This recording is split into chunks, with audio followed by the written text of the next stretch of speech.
एजुसीकर में आप सभी का स्वागत है। असिस्टेंट प्रोफेसर के एग्ज़ाम के PYQ की सीरीज़ चल रही है। यूपी के हमने कवर कर दिए हैं, अब हरियाणा का एग्ज़ाम आ रहा है। चलिए इसको भी हम देख लेते हैं। सबसे पहले हम करेंगे इसका यूनिट वाइज एनालिसिस।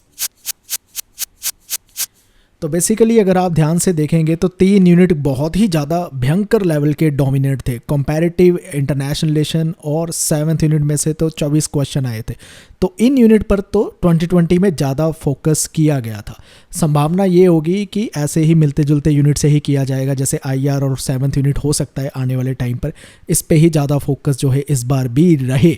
और बाकी जो आप देख सकते हैं कुछ ऐसे यूनिट है जैसे कि Indian foreign policy, governance and public policy, इस पे ज़्यादा नहीं पूछा गया है क्योंकि ज़्यादा डोमिनेंट यूनिट ही 3 बना दिए गए। बाकी से पूछने के लिए जो क्वेश्चन की गिनती है वही कम बढ़ जा रही है। इस वीडियो को आप ध्यान से देखना, एक एक क्वेश्चन को मैंने बहुत अच्छे से कवर करने की कोशिश की है। इससे पहले कि हम वीडियो शुरू करें आपको बताना चाहता हूँ, लास्ट मोमेंट में आपको अगर रिवाइज करना है, फैक्चुअल चीज़ें पढ़नी है, तो rapid fire revision e book जो है वो बहुत ही स्ट्रैटेजिकली आपके लिए काम करेगी। उसको आप ले सकते हो, डिस्क्रिप्शन में लिंक है। और इसके बाद अगर आपने PYQ अच्छे से सॉल्व कर लिए, मॉक्स देखना चाहते हो, तो हमारे असिस्टेंट प्रोफेसर के एग्ज़ाम्स को लेकर एक स्पेशल टेस्ट सीरीज़ भी है, फ्यूचर प्रोफेसर करके नाम है उसका। इसका लिंक भी आपको डिस्क्रिप्शन में मिल जाएगा, वो भी जाकर आप एनरोल कर सकते हो। चलिए सबसे पहले सॉल्व करते हैं पॉलिटिकल थ्योरी के क्वेश्चंस को। और इसमें जो सबसे पहले आपसे क्वेश्चन पूछ रखा है वो ये है कि डिस्ट्रीब्यूटिव इक्वालिटी का आइडिया, लोगों की कैपेबिलिटीज़ को इक्वलाइज करना है, ये किसने रिलेट किया है? कौन लोगों की कैपेबिलिटीज़ की बात करता है? तो इसका राइट आंसर है ऑप्शन नंबर 4, अमर्त्य सेन का ये आइडिया है। उन्होंने ये इक्वेट किया है। वो बेसिकली कैपेबिलिटी अप्रोच देते हैं जब वो इक्वालिटी की बात करते हैं। वो कहते हैं डिस्ट्रीब्यूटिव जस्टिस को फोकस करना चाहिए कि लोगों की कैपेबिलिटीज़ भी इंक्रीज़ हो। सिर्फ रिसोर्सेज डिस्ट्रीब्यूट करना इक्वली, वेल्थ इक्वली डिस्ट्रीब्यूट करना, इस पे फोकस नहीं होना चाहिए। इसको भी एक एग्जाम्पल से समझाते हैं। कहते हैं मान लो आप चाहते हो कि एजुकेशन इक्वली सबको मिले, तो उसके लिए आप क्या करते हो? आप बुक्स दे देते हो सकता है आप स्कूल बना कर दे दो, आप यूनिफॉर्म दे दो उन्हें, तो आप ये रिसोर्सेज तो बांट रहे हो। लेकिन आपको एक्चुअल फोकस कहाँ पर करना है कि वो ये सब रिसोर्सेज तो चलो मिल रहे हैं, ठीक बात है, कि वो इन रिसोर्सेज से उनकी कैपेबिलिटी इंक्रीज़ हो रही है। कैपेबिलिटी क्या है? यानी लिखने पढ़ने की क्षमता, लिटरेसी लेवल इंक्रीज़ हो रहा है। अगर वो हो रहा है तो अच्छा काम किया जा रहा है। अगर कैपेबिलिटी ही इंक्रीज़ नहीं की जा रही है तो ऐसे रिसोर्सेज को डिस्ट्रीब्यूट करना पूरी तरह से जस्टिस नहीं कहलाई जाएगी। वो ये कहते हैं, क्योंकि सेन कहते हैं कि हमारा फोकस होना चाहिए कि लोगों की लाइफ में फ्रीडम बढ़े, अपॉर्चुनिटीज़ ज़्यादा से ज़्यादा मिले, और ये सब कुछ पॉसिबल होगा अगर उनकी कैपेबिलिटी हम इंश्योर कर दें, तभी वो मीनिंगफुल लाइफ जी सकेंगे। अगर वो कैपेबल होंगे कुछ करने के। तो बेसिकली राजीव भार्गव की एक बुक है पॉलिटिकल थ्योरी, उसमें कैपेबिलिटी का आइडिया अमर्त्य सेन का है और उसमें आपको मेंशन मिल जाता है। अगले क्वेश्चन की ओर चलते हैं। जस्टिस एज फेयरनेस, ये आइडिया किस थिंकर के साथ एसोसिएटेड है? इजी आंसर है, जॉन रॉल्स के साथ एसोसिएटेड है। क्योंकि जॉन रॉल्स जब अपनी बुक लिखते हैं ए थ्योरी ऑफ जस्टिस, जो 1971 में पब्लिश होती है, उसमें एक आइडिया देते हैं जस्टिस एज फेयरनेस। इसके मायने क्या है? इसके मायने ये है, वो कहते हैं जब जस्टिस की बात आती है, न्याय की बात आती है, तो उसमें फेयरनेस होना बहुत ज़रूरी है। फेयरनेस क्या है? निष्पक्षता, किसी तरह का पक्षपात ना हो और किसी तरह का कोई बायस्ड जो है वो नियम ना बनाए जाए। तो ये बात करते हैं। अब कैसे इंश्योर किया जाए कि पक्षपात ना हो? तो इसके लिए रॉल्स कुछ कॉन्सेप्ट लेकर आते हैं, फिलोसफिकल हाइपोथेटिकल पोजीशंस लेकर आते हैं, जैसे ओरिजिनल पोजीशन हो गया, वेल ऑफ इग्नोरेंस का कॉन्सेप्ट हो गया। अगर आपको ये थॉट एक्सपेरिमेंट्स के बारे में नहीं पता है तो आप यूट्यूब पे जाइए, लिखिए जस्टिस बाय एजुसीकर, आपको वो वीडियो मिल जाएगी। उसमें जॉन रॉल्स का जस्टिस का आइडिया देखिए, उसमें ये मैंने सब कुछ कवर कर रखा है कि ओरिजिनल पोजीशन क्या है, वेल ऑफ इग्नोरेंस क्या होता है। अब जॉन रॉल्स बात करते करते ये समझाते हैं कि जस्टिस के 2 प्रिंसिपल होते हैं। एक तो हो गया कि सबको एक जैसी लिबर्टी मिले, इक्वल बेसिक लिबर्टी सबको मिलनी चाहिए। और दूसरा ये है कि अगर आप समाज में डिस्ट्रीब्यूट भी कर रहे हो रिसोर्सेज को, तो वो इस हिसाब से होने चाहिए कि उसका बेनिफिट लीस्ट एडवांटेज लोगों को भी पहुँचे। लीस्ट एडवांटेज लोग वो है जो बैकवर्ड क्लासेस हो सकते हैं, पुअर हो सकते हैं, नॉट वेल्दी हो सकते हैं, नॉन प्रिविलेज हो सकते हैं, तो उनको भी बेनिफिट मिलना चाहिए। इसको डिफरेंस प्रिंसिपल भी कहा जाता है। इसके सोर्स की अगर बात करें तो हेवुड की जो पॉलिटिक्स की बुक है उसमें आपको जॉन रॉल्स का एक बॉक्स मिल जाएगा, उसमें ये जस्टिस एज फेयरनेस साफ साफ लिखा है। वहीं हमारी जो रैपिड फायर रिवीजन की ई बुक है उसमें भी हमने ये जस्टिस एज फेयरनेस आइडिया किसका है वो समझा रखा है आपको। अगले क्वेश्चन की ओर चलते हैं। Limits to growth theory club of Rome एक रिपोर्ट में डेवलप करते हैं। ये जो रिपोर्ट है या ये जो थ्योरी है ये किसके साथ एसोसिएटेड है ये बताना है। इसका राइट आंसर है वो एनवायरनमेंट के साथ एसोसिएटेड है। इसको समझ लेते हैं। क्लब ऑफ रोम एक फेमस रिपोर्ट पब्लिश करते हैं जिसका वो नाम रखते हैं लिमिट्स टू ग्रोथ, जो 1972 में आती है। इसमें वो हमें ये समझाते हैं कि हम इकॉनमी को बहुत ज़्यादा ग्रो कर रहे हैं, उसके साथ पॉपुलेशन भी बहुत ज़्यादा बढ़ रही है, लेकिन जो ग्लोबल रिसोर्सेज है वो फाइनाइट है, मतलब सीमित है, बहुत ही लिमिट है। अगर आपने उसको यूज़ कर लिया वो ख़त्म हो जाएंगे। तो इसलिए वो कहते हैं कि अगर हम इकॉनमी ग्रोथ को ही देखते रहेंगे, पॉपुलेशन ग्रोथ भी साथ साथ होती रहेगी, तो उसके चलते हुए एनवायरमेंटल और इकोनॉमिक क्लैप्स जो है हमें देखने को मिल सकता है। रिसोर्स डिप्लेशन हो सकती है, पोल्यूशन जैसी चीज़ें आ सकती है, ओवर पॉपुलेशन जैसी चीज़ों का सामना कर सकता, ओवर पॉपुलेशन जैसे इश्यूज जो है वो आ जाएंगे क्योंकि रिसोर्सेज ग्लोबली इतने ज़्यादा नहीं है। लिमिट्स टू ग्रोथ मतलब ग्रोथ की भी एक लिमिट है, ये कहना चाहते हैं।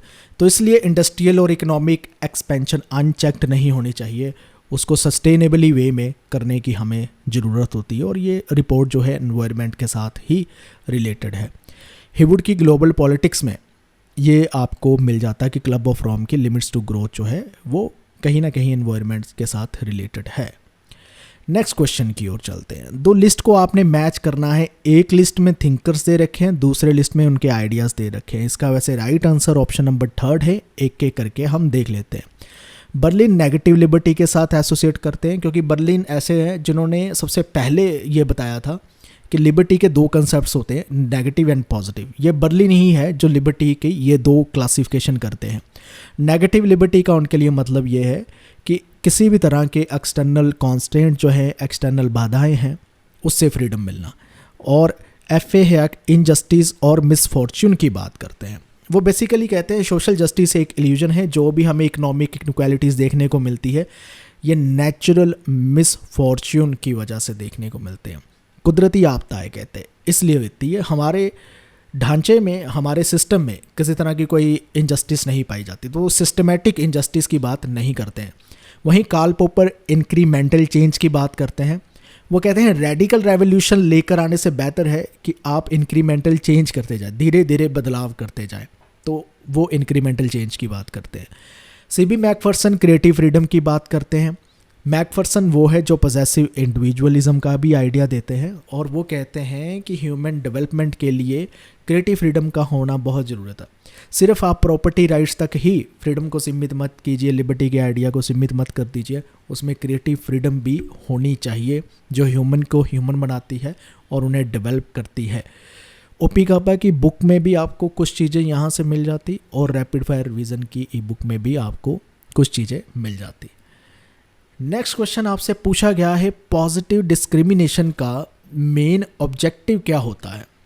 इसका जो राइट आंसर है वो है ऑप्शन नंबर 2 कि डिसएडवांटेज जो ग्रुप है उनको अपलिफ्ट करना सो डैट वो सोसाइटी के साथ इक्वली compete कर सके। ये पॉजिटिव डिस्क्रिमिनेशन का मेन गोल, मेन ऑब्जेक्टिव होता है। पॉजिटिव डिस्क्रिमिनेशन को हम अफर्मेटिव एक्शन के नाम से भी जानते हैं, जिसका मतलब ये होता है ऐसी पॉलिसीज़ बनाना जिससे सोशल और इकोनॉमिक इनइक्वालिटीज़ जो है वो रिड्यूस हो जाएं, यानी वो कम हो जाएं, ऐसी जो असमानताएं पाई जाती है सोसाइटी में। तो ये कैसे होगी? वो कहते हैं डिसएडवांटेज या हिस्टोरिकली मार्जिनलाइज ग्रुप्स है उनको प्रेफरेंशियल या स्पेशल ट्रीटमेंट मिल जाए। तो ये जो प्रिविलेज दी जाती है ये कोई परमानेंट गोल नहीं है कि हमेशा के लिए मिलेगी, ये टेम्परेरी टाइम के लिए मिलेगी, सो डैट जब तक इक्वालिटी नहीं आ जाती तब तक चलती रहेगी। सिमिलरली जैसे इंडिया में रिजर्वेशन का काम करता है, बेसिकली वो अफर्मेटिव एक्शन और पॉजिटिव डिस्क्रिमिनेशन में ही आप कैटेगराइज कर सकते हो। अगर इसके सोर्स की बात करें तो राजीव भार्गव की जो पॉलिटिकल थ्योरी की बुक है उसमें आपको ये अफर्मेटिव एक्शन का भी एक पैराग्राफ मिल जाएगा। नेक्स्ट क्वेश्चन आपसे पूछा गया है लिस्ट को लेकर, मैच करना है आपने, एक में अप्रोच है, दूसरे में स्कॉलर के नाम है। इसका वैसे राइट आंसर जो बनता है वो ऑप्शन नंबर 1 है। एक एक करके सब देख लेते हैं। नियो इंस्टीट्यूशनलिज्म के साथ एसोसिएटेड है डॉगलस सी नॉर्थ और नियो लिबरलिज्म के साथ मिल्टन फ्रीडमैन। कम्युनिटेरियनिज्म के थिंकर है माइकल वाल्जर और बिहेवियरिज्म डेविड एप्टर के साथ एसोसिएटेड है। तो इस तरह से इनकी मैचिंग होनी थी। नेक्स्ट क्वेश्चन की ओर चलते हैं। 2 लिस्ट दी गई है, इनको आपने मैच करना है। एक में कंसेप्ट है और दूसरे में नाम है थिंकर के। इसका राइट आंसर है ऑप्शन नंबर 1। इसके मैचिंग कैसे सही थी? पीस गांधी के साथ एसोसिएटेड है क्योंकि वो नॉन वायलेंस की बात करते हैं। गोल्डन मीन जो है एरिस्टोटल का फेमस एक आइडिया है। एलोगरी ऑफ केव भी प्लेटो का एक फेमस आइडिया है। और Fortune is like a woman ये मैकियावेली कहते हैं, तो ये उनके साथ एसोसिएटेड है। ये इस तरह से मैच होना था। कुछ चीज़ें जो है आपको सुब्रता मुखर्जी से भी मिल जाती, जो उनकी बुक है a history of political thought Plato to Marx, वहाँ भी मेंशन है ये सभी चीज़ें। अगले क्वेश्चन की ओर चलते हैं और इसमें पूछा गया है कि सोशल कॉन्ट्रैक्ट थ्योरिस्ट के साथ इनमें से कौन सी स्टेटमेंट जो है वो ट्रू है? तो बेसिकली वो थर्ड है कि सोवरेनिटी को क्रिएट करना विद सोशल कॉन्सेंट या सोशल कॉन्ट्रैक्ट आना चाहिए यहाँ पर। तो बेसिकली क्या बनता है? तो सोशल कॉन्ट्रैक्ट्स थ्योरी जैसे हॉब्स, लॉक, रूजो हैं, वो ये कहते हैं कि जो पॉलिटिकल अथॉरिटी आती है लोगों के कंसेंट से आती है गवर्नमेंट बनाने के लिए। तो हर कॉन्ट्रैक्ट का एक ही पर्पस होता है, सॉवरेनिटी को इस्टेब्लिश करना, अथॉरिटी को इस्टेब्लिश करना, स्टेट को इस्टेब्लिश करना, जिसमें स्टेट ऑफ नेचर को रिप्लेस किया जाएगा और एक ऑर्गेनाइज सोसाइटी जो है बन जाएगी। लेकिन जो और ऑप्शंस दे रखी है जैसे सेपरेशन ऑफ पावर, वो सोशल कॉन्ट्रैक्ट थ्योरिस्ट के साथ एसोसिएट नहीं है। लॉ और मोरालिटी के फ़र्क जो है मिट जाएंगे सोशल कॉन्ट्रैक्ट के बाद, ये भी ऐसी कोई वो बात नहीं करते हैं। बिलीफ इन इनेट राइट, हालांकि हम ये दे सकते हैं कि कुछ लोग जैसे इनेट राइट्स की बात करते हैं, लेकिन हॉब्स तो उनकी भी बात नहीं करता, इसलिए ये भी सही आंसर नहीं हो सकता था। अब सेपरेशन ऑफ पावर की जहाँ पर बात आ जाती है तो वो मोंटेस्क्यू का आइडिया है, वो सोशल कॉन्ट्रैक्ट थ्योरिस्ट का आइडिया नहीं है। लेकिन एक ही ऑप्शन सही था, वो था क्रिएशन ऑफ सॉवरेनिटी।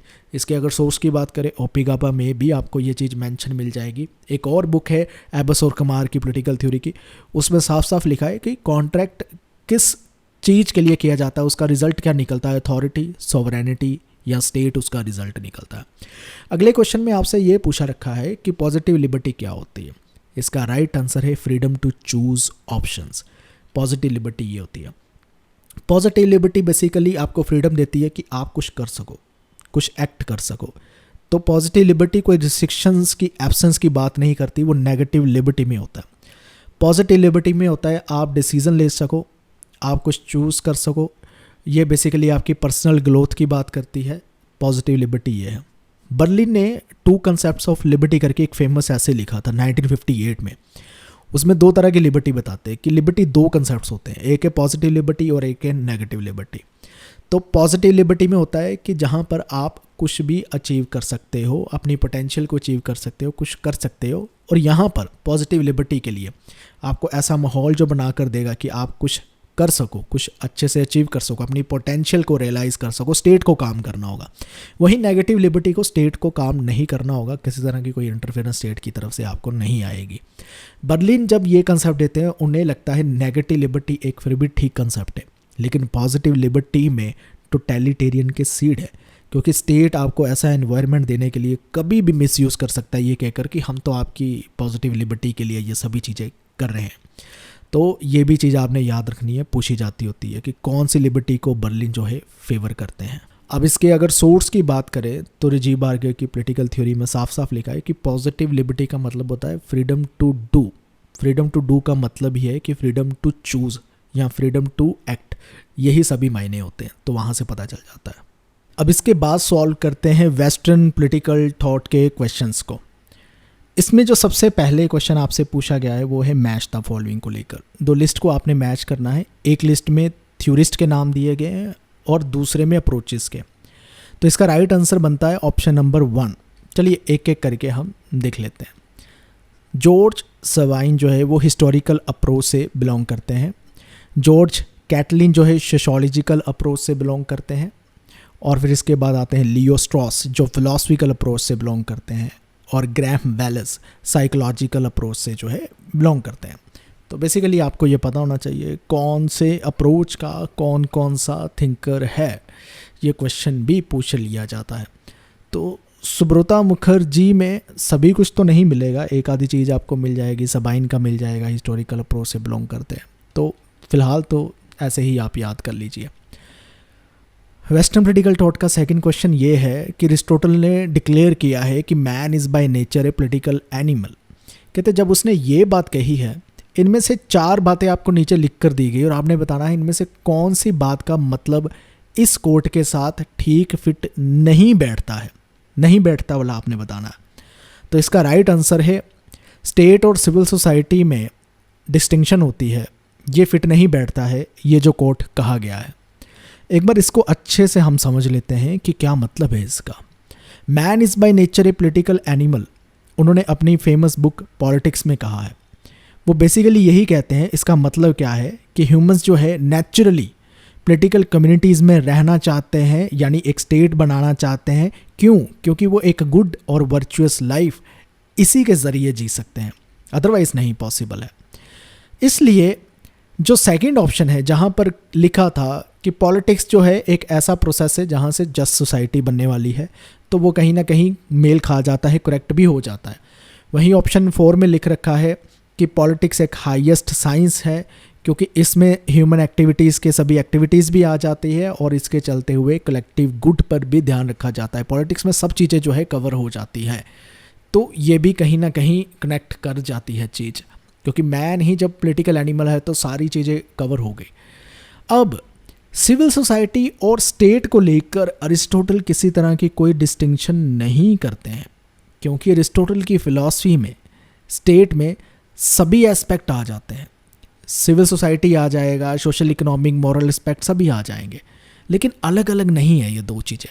इन दोनों को अलग करने वाला जो थॉट है वो हीगल में हमें देखने को मिलता है, कार्ल मार्क्स में हमें देखने को मिलता है। तो हीगल की एक जो राइटिंग है फिलॉसफी ऑफ राइट जो 1821 में पब्लिश होती है, जिसमें लॉ, पॉलिटिक्स, मोरालिटी जैसे इशू डिस्कस किए जाते हैं, तो उसमें स्टेट एंड सिविल सोसाइटी को डिफ्रेंशिएट करके बताया जाता है। तो हीगल इसकी शुरुआत करते हैं, लेकिन अरिस्टोटल ऐसा कुछ भी नहीं कहते हैं, ये आपको पता होना चाहिए। सुब्रता मुखर्जी में हमें मिल जाएगा कि अरिस्टोटल जब स्टेट की बात करते हैं क्या कहते हैं, जब वो पॉलिटिकल एनिमल कहते हैं क्या मतलब है। हीगल जो है वो कब ये बात करते हैं स्टेट एंड सिविल सोसाइटी को, वो सारी चीज़ें आपको जो है मेंशन मिल जाएगी। अगले क्वेश्चन में आपसे पूछ लिया है, इनमें से किसने कहा है कि जो स्टेट है वो एम्बॉडीमेंट है collective consciousness of people's culture. ये किसका मानना है ऐसा स्टेट को लेकर? इसका राइट आंसर है हीगल इसको मानते हैं। तो हीगल के बारे में भी हम थोड़ा समझ लेते हैं, वो ऐसे क्या कहना चाहते हैं। तो बेसिकली वो कहते हैं कि स्टेट जो है एक हाईएस्ट एक्सप्रेशन है कलेक्टिव कॉन्शियसनेस का। कहने का मतलब है कि स्टेट से ऊंची कोई एसोसिएशन जो है ह्यूमन बींग अभी तक नहीं बना पाए हैं।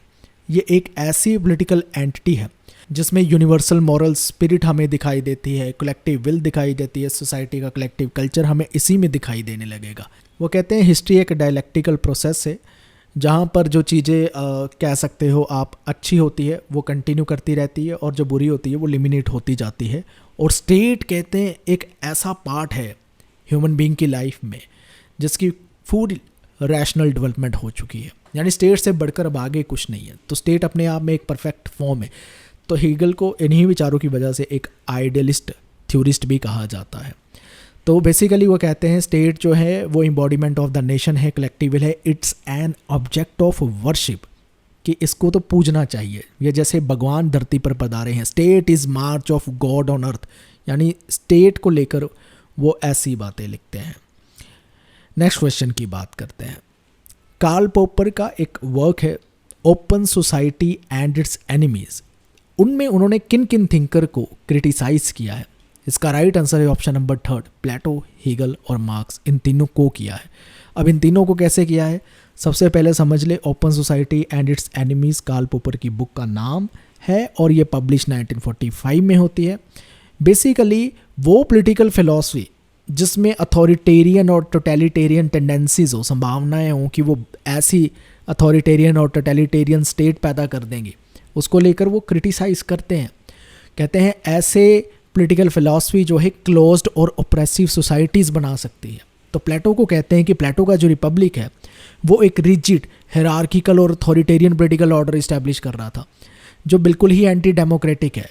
और वहीं अगर हीगल की बात करें तो वो कहते हैं वो हिस्ट्री की फ़िलॉसफी को यूज़ करते हैं और स्टेट के एब्सोल्यूटिज्म को, जो स्टेट की एब्सोल्यूट पावर है, उसको चैलेंज नहीं कर रहे हैं, रादर उसे जस्टिफाई करते हैं, जिसकी वजह से अथॉरिटेरियन रिजीम्स चलती रहेगी और उनके लिए रास्ता खुल जाएगा। इसलिए वो हीगल को क्रिटिसाइज़ करते हैं। फिर बात आती है कार्ल मार्क्स की। चाहे कार्ल मार्क्स के ह्यूमैनिटेरियन कंसर्न्स थे, वर्कर को लेकर उन्होंने एम्पैथी शो की कि गलत हो रहा है चीज़ें, उन्होंने देखी, स्टेट को भी उन्होंने बुरा कहा, लेकिन कहते हैं मार्क्स ने जो हिस्ट्री का डिटर्मिनिस्टिक व्यू दिया है उसको क्रिटिसाइज़ करते हैं और कहते हैं कि जैसे ये सोसाइटी प्रेडिक्ट कर रहे हैं कि कम्युनिज्म आएगा, डिक्टेटरशिप ऑफ प्रोलेटेरियत होगी, ऐसी सारी चीज़ें होगी, कहती ये ऑप्रेसिव रिजीम्स ही पैदा करेंगी आगे चलकर।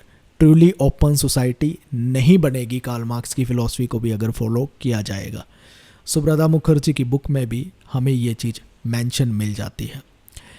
नेक्स्ट क्वेश्चन आपसे पूछा गया है कि कौन से ऐसा पहला थिंकर था जिन्होंने मॉडर्न वेस्टर्न पॉलिटिकल थॉट में सिविल सोसाइटी का कॉन्सेप्ट सबसे पहले इंट्रोड्यूस किया था। इसका राइट आंसर है हीगल, जो हम पीछे भी पढ़ कर आए हैं। तो हीगल ने ही ये बात कही है। तो सबसे पहले ऐसे फिलोसफर बन जाते हैं जो स्टेट और सिविल सोसाइटी में डिफरेंशिएट करके बताते हैं। और इसके अगर सोर्स की बात करें तो राजीव भार्गव में भी हमें ये चीज़ मिल जाएगी। नेक्स्ट क्वेश्चन की बात करते हैं। अगले क्वेश्चन में आपसे पूछ रखा है कौन सा ऐसा पहला मॉडर्न पॉलिटिकल थिंकर है जिसने अरिस्टोटल को डिसरिगार्ड कर दिया था। इसका राइट आंसर है मैकियावेली है, जिन्होंने डिसरिगार्ड किया है। तो मैकियावेली ऐसे थे जिन्होंने अरिस्टोटल की जो फिलॉसफी है एथिक्स और मोरालिटी को लेकर कि इन दोनों का आपस में लिंक होता है, उसको लेकर क्रिटिसाइज़ किया। देखो अरिस्टोटल के पहले व्यूज़ समझ लो कि अरिस्टोटल क्या कहते थे और मैकियावेली ने उसको कैसे क्रिटिसाइज़ किया। अरिस्टोटल कहते हैं पॉलिटिक्स और एथिक्स दोनों ही आपस में डीपली कनेक्टेड होते हैं। वो कहते हैं रूलर का जो रोल होता है वर्चुअस होता है, उसको जो है अपनी स्टेट में मोरालिटी को अच्छे से फॉलो करना चाहिए। और आइडियल स्टेट वो होती है जो लोगों को गुड लाइफ प्रोवाइड, और आइडियल स्टेट वो होती है जो अपने सिटीज़न को गुड लाइफ प्रोवाइड कर सके। ये तीन चीज़ें को लेकर मैकियावेली जो है क्रिटिसाइज़ करते आ रहे हैं अरिस्टोटल को। वो कहते हैं पॉलिटिक्स और एथिक्स जो है उसको सेपरेट कर देना चाहिए, इनका कोई लिंक नहीं है प्रैक्टिकल पॉलिटिक्स में। वो कहते हैं प्रिंस जो कि पावर में होता है वो अपनी सर्वाइवल के लिए कुछ भी करे ज़रूरी है, उसको मोरालिटी फॉलो करने की ज़रूरत नहीं है। क्या ठीक है क्या गलत है वो मत सोचे, उसको बस अपनी पावर को बचाना है ये सोचे। तो रूलर को अपनी स्ट्रेंथ पे, कनिंगनेस पे, प्रैग्मेटिज्म पर, ऐसी चीज़ों पर फोकस करना है। मॉरल आइडियल्स पर, नैतिकता पे इतना फोकस करने की ज़रूरत नहीं है। एक उसका फेमस कोट भी है मैकियावेली का कि it is better to be feared than loved. प्यार करने से बेहतर है कि आपसे डरा जाए, लोग आपको प्यार ना करें। अगर आपसे डर रहे हैं तो वो ज़्यादा बेटर है, वो आपके साम्राज्य के लिए ज़्यादा बेटर है। इसलिए मैकियावेली पहले बन जाते हैं जो अरिस्टोटल को क्रिटिसाइज़ करते हैं इन लेवल्स पर। इवन हॉब्स भी करते हैं, लेकिन क्योंकि मैकियावेली हॉब्स से पहले आए हैं इसलिए उनका नाम फर्स्ट मॉडर्न पॉलिटिकल थिंकर में आ जाता है जो अरिस्टोटल को डिसरिगार्ड करते हैं, क्योंकि अब तक किसी ने भी नहीं किया था। ओके, जे रूसो के बारे में एक क्वेश्चन पूछा गया है और ये है कि कुछ स्टेटमेंट दी गई और आपने बताना इनमें से कौन सी स्टेटमेंट करेक्ट है। इसका राइट आंसर है जनरल विल जो है इंडिविजुअल की सेल्फिशनेस से सुपीरियर होती है, ये करेक्ट है। बाकी सभी स्टेटमेंट जो है वो करेक्ट नहीं है। सोशल कॉन्ट्रैक्ट करके रूसो बुक लिखते हैं 1762 में। उनकी फिलॉसफी में हमें पॉपुलर सॉवरेनिटी, जनरल विल जैसे आइडिया देखने को मिलते हैं। ए स्टेटमेंट में कहा गया था collective interest is not important, ये गलत कह रखा है। रूसो तो स्ट्रांगली कलेक्टिव इंटरेस्ट पर एम्फेसाइज करते हैं। जनरल विल जो है बेसिकली कलेक्टिव इंटरेस्ट का ही पार्ट है। मेजोरिटी हमेशा ठीक होती है, ये भी इनकरेक्ट स्टेटमेंट दे रखी थी, क्योंकि पॉपुलर सॉवरेनिटी के चलते हुए मेजोरिटी जो है कभी कभी मिसगाइडेड भी हो सकती है, रूसो बिलीव करते थे। तो जनरल विल का मतलब मेजोरिटी विल नहीं होता है, जनरल विल का मतलब होता है लोगों की भलाई करने वाली विल, क्योंकि जो मेजोरिटी की विल हो सकती है वो हो सकता है उसमें लोगों का नुकसान भी हो। इसलिए जनरल विल का कॉन्सेप्ट आपको क्लियरली पता होना चाहिए। मिलिट्री ऑफिसर जो हैं वो ज़्यादा ट्रस्टवर्दी होते हैं पॉलिटिशियन से, ये भी इनकरेक्ट है। ऐसा रूजो बिल्कुल भी नहीं कहते कि मिलिट्री सुपीरियर होते हैं पॉलिटिशियन से, वो रैदर रिपब्लिकन गवर्नमेंट को फेवर करते हैं और वो मानते हैं सोवरेनिटी की जो रियल पावर है लोगों के पास रहती है, तो ऐसे नहीं कह सकते मिलिट्री सुपीरियर है पॉलिटिशियन से। जनरल विल जो है इंडिविजुअल की सेल्फिशनेस या उसकी जो कह लो सेल्फिश विल है उससे सुपीरियर है, ये तो वो बात करते हैं। जनरल विल का आइडिया यही है कि जो लोगों की भलाई के बारे में सोचे। जब इंडिविजुअल अपनी भलाई के बारे में सोचने लगता है तो वो जनरल विल नहीं कहलाएगी, इसलिए जनरल विल ज़्यादा सुपीरियर है जो लोगों के इंटरेस्ट के बारे में सोच रही है। तो बेसिकली यही जनरल विल का आइडिया है। अब आपको समझ आ गया होगा, सुब्रता मुखर्जी की बुक में भी जनरल विल का आइडिया क्लियरली एक्सप्लेन कर रखा है। चलिए अब सॉल्व करते हैं इंडियन पॉलिटिकल थॉट के क्वेश्चंस को, और इसमें जो आपसे पहला क्वेश्चन पूछ रखा है वो ये है कि इनमें से कौन सा आइडिया गांधीयन फिलॉसफी के साथ नहीं मेल खाता। इसका राइट आंसर है रिजिडिटी ऑफ थॉट्स। विचारों की जो जड़ता है वो गांधीयन थॉट के साथ मेल नहीं खाती है, क्योंकि गांधीयन फिलॉसफी जो है, गांधी जी की फिलॉसफी, वो फ्लेक्सिबिलिटी की बात करती है, मॉरल एवोल्यूशन की बात करती है, और तो वैसे भी चेंज के लिए ओपन है। फिर रिजिड कैसे हो सकती है, क्योंकि गांधी जी का जो आइडिया है वो है एक्सपेरिमेंट करना ट्रुथ के साथ। तो ट्रुथ के साथ एक्सपेरिमेंट करने का मतलब ये हो गया कि किसी सिंगल डॉक्ट्रिन के साथ तो आप जुड़ ही नहीं सकते, आपको तो सत्य खोजना है और आप लगे रहोगे। तो उसके लिए अगर आप रिजिड हो जाते हो अपने विचारों में तो गलत हो जाएगा, ये गांधीयन फिलॉसफी नहीं कहलाएगा।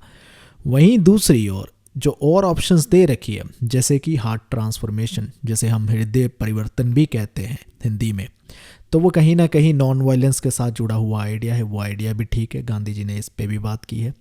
स्टेट एक इविल है, स्टेट एक इविल है, ये हमें स्वराज के आइडिया से पता चलता है, क्योंकि गांधी जी सेल्फ रूल की बात करते हैं, मिनिमल स्टेट इंटरवेंशन की बात करते हैं। और एक चीज़ आपको पता होना चाहिए, गांधी जी अपने आप को फिलॉसफिकल अनार्किस्ट कहते हैं, और अनार्किस्ट तो वैसे भी स्टेट की अथॉरिटी में बिलीव नहीं करते हैं, इसलिए स्टेट जो है वो इविल ही है गांधी जी के लिए भी।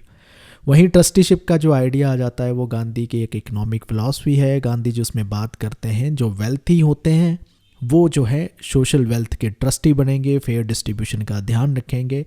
वहीं रिजिडिटी ऑफ थॉट्स कहीं भी गांधीयन फिलॉसफी के साथ अलाइन नहीं करता है। नेक्स्ट क्वेश्चन की बात करते हैं, भीमराव अंबेडकर के द्वारा लास्ट कौन सी पार्टी वो इस्टेब्लिश करके जाते हैं। इसका राइट आंसर है रिपब्लिकन पार्टी ऑफ इंडिया, उनकी लास्ट पॉलिटिकल पार्टी होती है।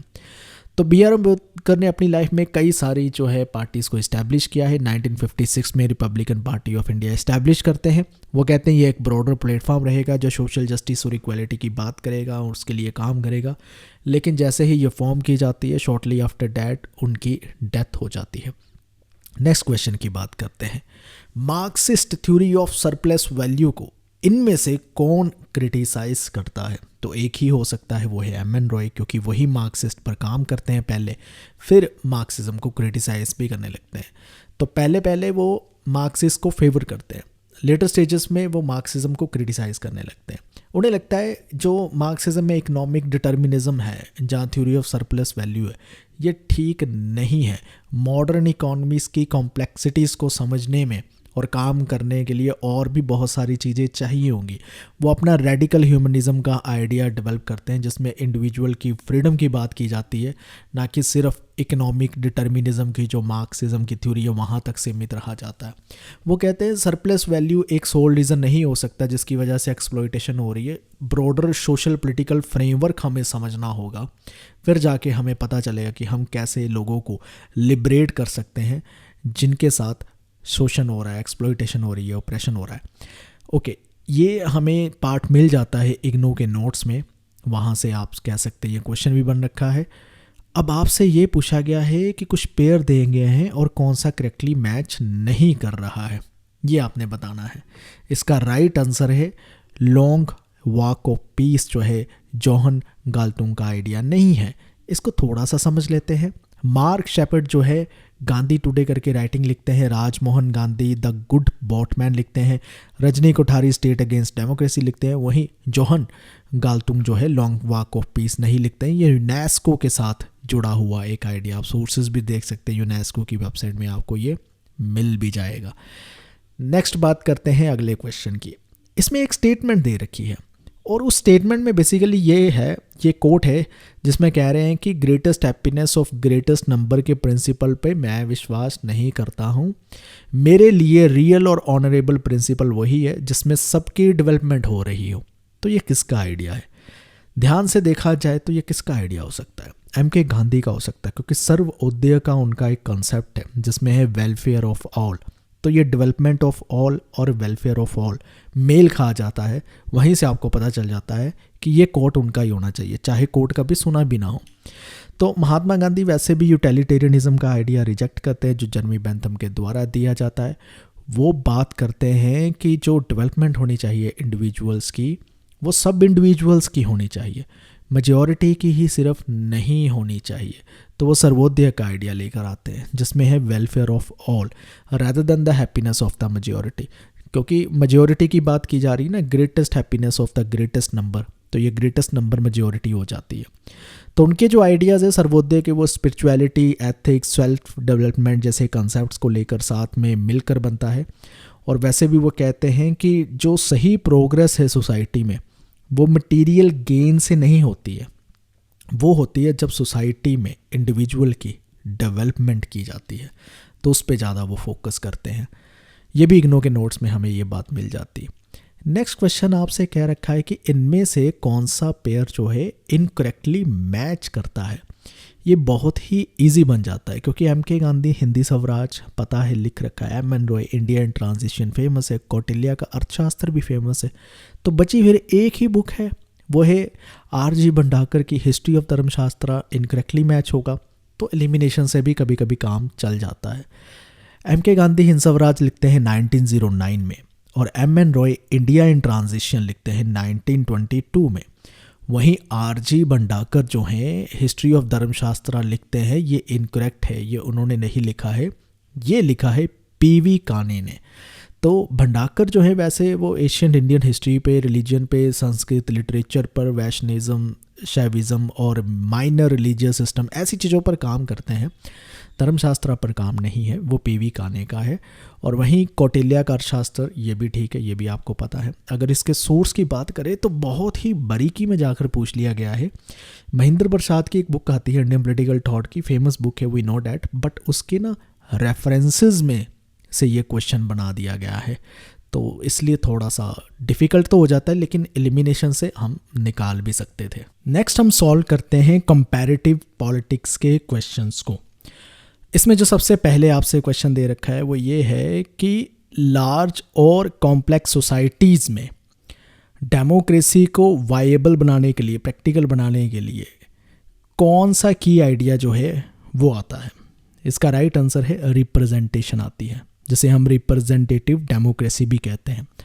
तो जो बेसिकली जहाँ पर लार्ज पॉपुलेशन पाई जाती है या फिर ज़्यादा कॉम्प्लेक्स सोसाइटीज़ पाई जाती है, मतलब बहुत तरह की लैंग्वेज बोलने वाले लोग, अलग अलग धर्मों के लोग जिनकी आइडेंटिटी अलग हो सकती है, उसे कॉम्प्लेक्स सोसाइटीज़ कहा गया है। तो वहाँ पर डायरेक्ट डेमोक्रेसी काम नहीं कर सकती है और इसीलिए वहाँ पर रिप्रेजेंटेटिव डेमोक्रेसी जो है वो अच्छे से काम कर जाती है और वो प्रैक्टिकल भी, और ऐसा किया भी जाता है। लेकिन जो आइडिया दे रखे हैं फेडरलिज्म या डिसेंट्रलाइजेशन, ये तो बेसिकली पावर को डिस्ट्रीब्यूट करने की आइडिया है, ना कि ये डेमोक्रेसी को वायबल बनाने का आइडिया है। वहीं दूसरी ओर जो राइट्स की बात भी ऑप्शन में की गई थी, राइट्स बेसिकली इंडिविजुअल को प्रोटेक्ट करते हैं डेमोक्रेसी में, बट डेमोक्रेसी को वायबल बनाने के लिए, प्रैक्टिकल बनाने के लिए रिप्रेजेंटेटिव वर्ड जो है वो ठीक था, इसलिए उसका ही आंसर ठीक है। हेवुड की पॉलिटिक्स के बुक में डायरेक्टली तो नहीं चाहे लेकिन इनडायरेक्टली एक समझ हमें मिल जाती है कि यस, ये डेमोक्रेसी क्यों काम करती है, किस लिए करती है। अगले क्वेश्चन में आपसे ये पूछा गया है कि जो पॉलिटिकल कल्चर का कॉन्सेप्ट है उसमें क्या इंक्लूड नहीं किया जाता। इसका राइट आंसर है ऑप्शन नंबर 4, मेरिटोक्रेसी की जो बात की जा रही है वो नहीं इसमें इंक्लूड की जाती। बेसिकली पॉलिटिकल कल्चर क्या है? पॉलिटिकल कल्चर का मतलब ये है कि कलेक्टिव एटीट्यूड्स और बिलीव्स कैसे हैं आपके सिस्टम को लेकर, कि लोगों का रवैया कैसे है अपनी सरकारों के प्रति, पॉलिटिकल पार्टीज़ के प्रति, सिस्टम के प्रति, गवर्नेंस के प्रति। पॉलिटिकल कल्चर वही चीज़ को स्टडी करता है। तो इसमें सिविक एंगेजमेंट कैसी है, लोगों की पार्टिसिपेशन कितनी है, ये सारी चीज़ें इसमें देखी जाती है। मेरिटोक्रेसी जो है वो एडमिनिस्ट्रेटिव और गवर्नेंस का तो एक पार्ट है उसको सही तरीके से चलाने के लिए, बट वो पॉलिटिकल कल्चर का पार्ट नहीं बनती है। ये चीज़ आपको समझ होनी चाहिए। नेक्स्ट क्वेश्चन आपसे पूछा गया है, प्रेशर ग्रुप्स इनमें से क्या नहीं करते हैं वो बताना है, यानी क्या चीज़ इनमें से ट्रू नहीं है। इसका जो राइट आंसर बनता है वो है फोर्थ, कि पॉलिसीज़ को बस इम्प्लीमेंट नहीं करते हैं लेकिन बाकी के जो फंक्शन दे रखे हैं वो करते हैं। एक एक करके हम वो फंक्शंस को भी समझ लेते हैं। प्रेशर ग्रुप्स क्या होती है? एक ऑर्गेनाइजेशन होती है, क्या करती है? गवर्नमेंट पॉलिसीज़ को बेसिकली इन्फ्लुएंस करना चाहती है। क्यों करना चाहती हैं? ताकि उनके अपने मेंबर्स का जो है इंटरेस्ट वो प्रोटेक्ट हो सके, प्रमोट हो सके। तो इसलिए इंटरेस्ट एक्सप्रेस करना प्रेशर ग्रुप का काम है और ये सही था।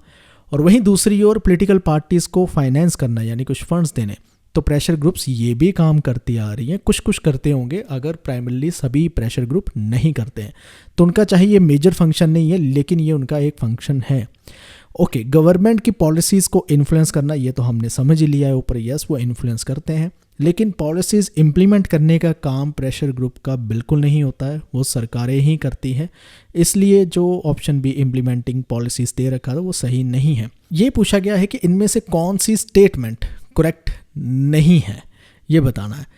इसका राइट आंसर है कि पॉलिटिकल कल्चर को एम्पिरिकली स्टडी किया ही नहीं जा सकता। ये अपने आप में एक गलत स्टेटमेंट है।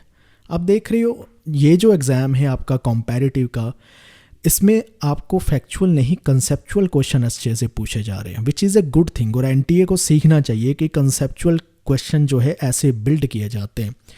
प्योरली जो आर्बिट फैक्ट पे क्वेश्चन होते हैं वो डिफ़िकल्ट हो जाते हैं, कितना आप मेमोराइज़ करोगे। सो बेसिकली पॉलिटिकल कल्चर की हम पहले समझ जो है रखाए हैं कि क्या मतलब होता है।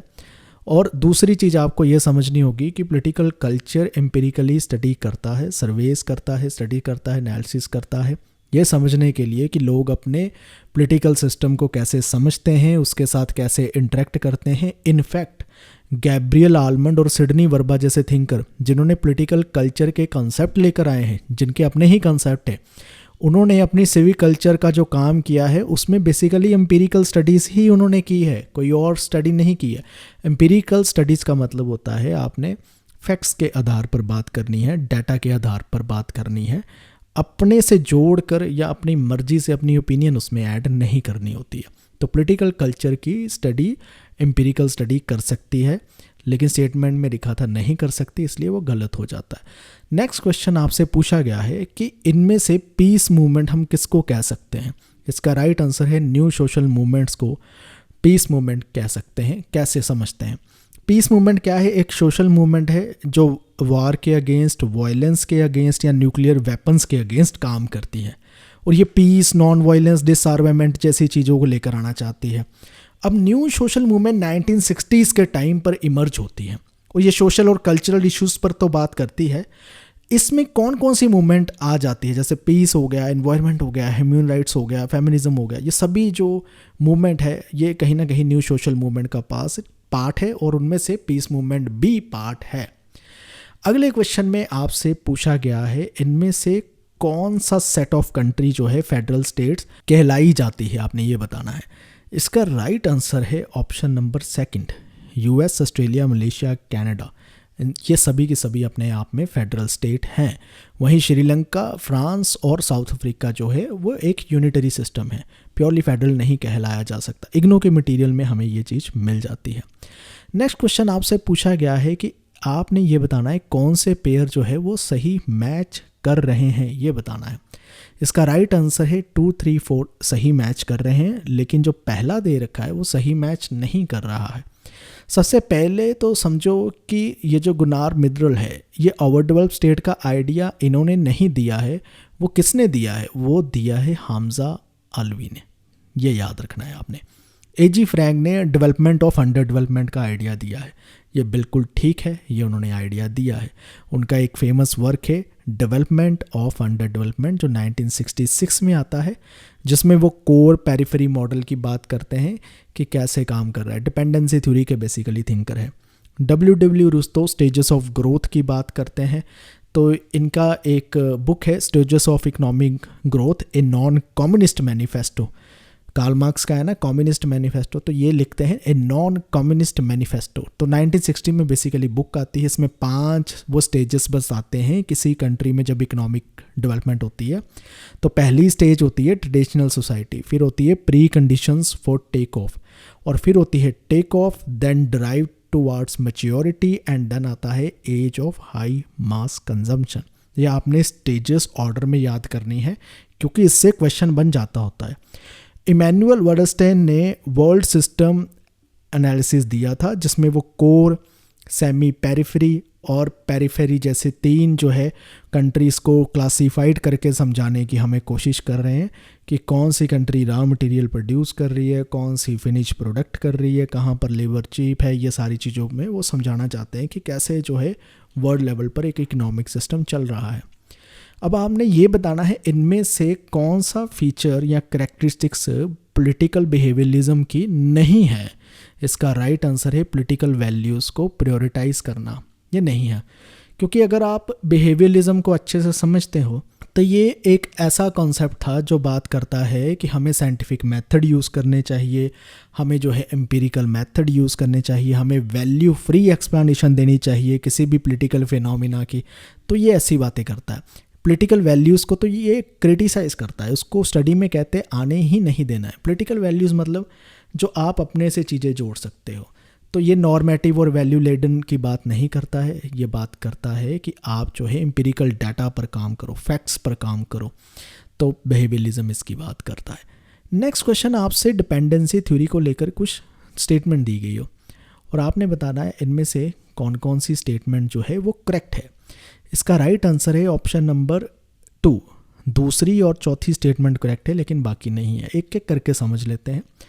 Dependency theory basically modernisation theory को क्रिटिसाइज़ करती है और कहती है कि थर्ड वर्ल्ड कंट्रीज़ में जो अंडर डेवलपमेंट हो रही है, यानी वो डेवलप नहीं अच्छे से हो पा रही है, फास्ट रेट पे नहीं हो पा रही है, तो उसका रीज़न ये है कि डेवलप्ड नेशन जो है उन पे उनकी डिपेंडेंसी बनी हुई है, इकोनॉमिक डिपेंडेंसी बनी हुई है। स्टेटमेंट 2 में था कि डिपेंडेंसी थ्योरी जो है वो आर्ग्यू करते हैं कि डेवलप्ड नेशन जो है उनको एक्सप्लॉइट किया जा रहा है, उनसे रॉ मटेरियल लिया जा रहा है, चीप लेबर ली जा रही है और ये सभी चीज़ें बेनिफिट कर रही है डेवलप्ड इकोनॉमीज़ को। ये करेक्ट है, डिपेंडेंसी थ्योरी ऐसी ही बातें करते हैं। स्टेटमेंट 4 भी करेक्ट हो जाती है क्योंकि डेवलप्ड नेशन जो है वो इकोनॉमिक, पॉलिटिकल और टेक्नोलॉजिकल डिपेंडेंस बनाए रखते हैं गरीब नेशंस की, पूरा नेशन की। अनफेयर ट्रेड के मैकेनिज़्म हो गए, मल्टीनेशनल कॉरपोरेशंस हो गई या इंटरनेशनल फाइनेंशियल इंस्टीट्यूशन ही क्यों ना हो जाए, चाहे वो वर्ल्ड बैंक है, IMF है, वो सब डेवलप्ड नेशन को कहीं ना कहीं वो कहते हैं फेवर कर रहे हैं। ये डिपेंडेंसी थ्योरी का कहना है।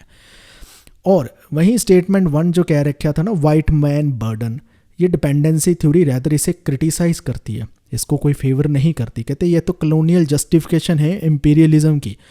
इवन स्टेटमेंट 3 में जो बात कह रखी है वो भी क्रिटिसाइज़ करते हैं। वो ये नहीं कहते कि इंडस्ट्रियलाइजेशन से या मार्केट इकॉनमी बहुत अच्छी है जी, इससे जो है ग्रोथ प्रमोट होती है। वो कहते हैं इससे वेस्टर्न नेशन का ये एक टूल है इंडस्ट्रियलाइजेशन और मार्केट इकॉनमी, जिससे वो सस्टेन कर जाते हैं और बाकी कंट्रीज़ अंडर डेवलप रह जाती हैं।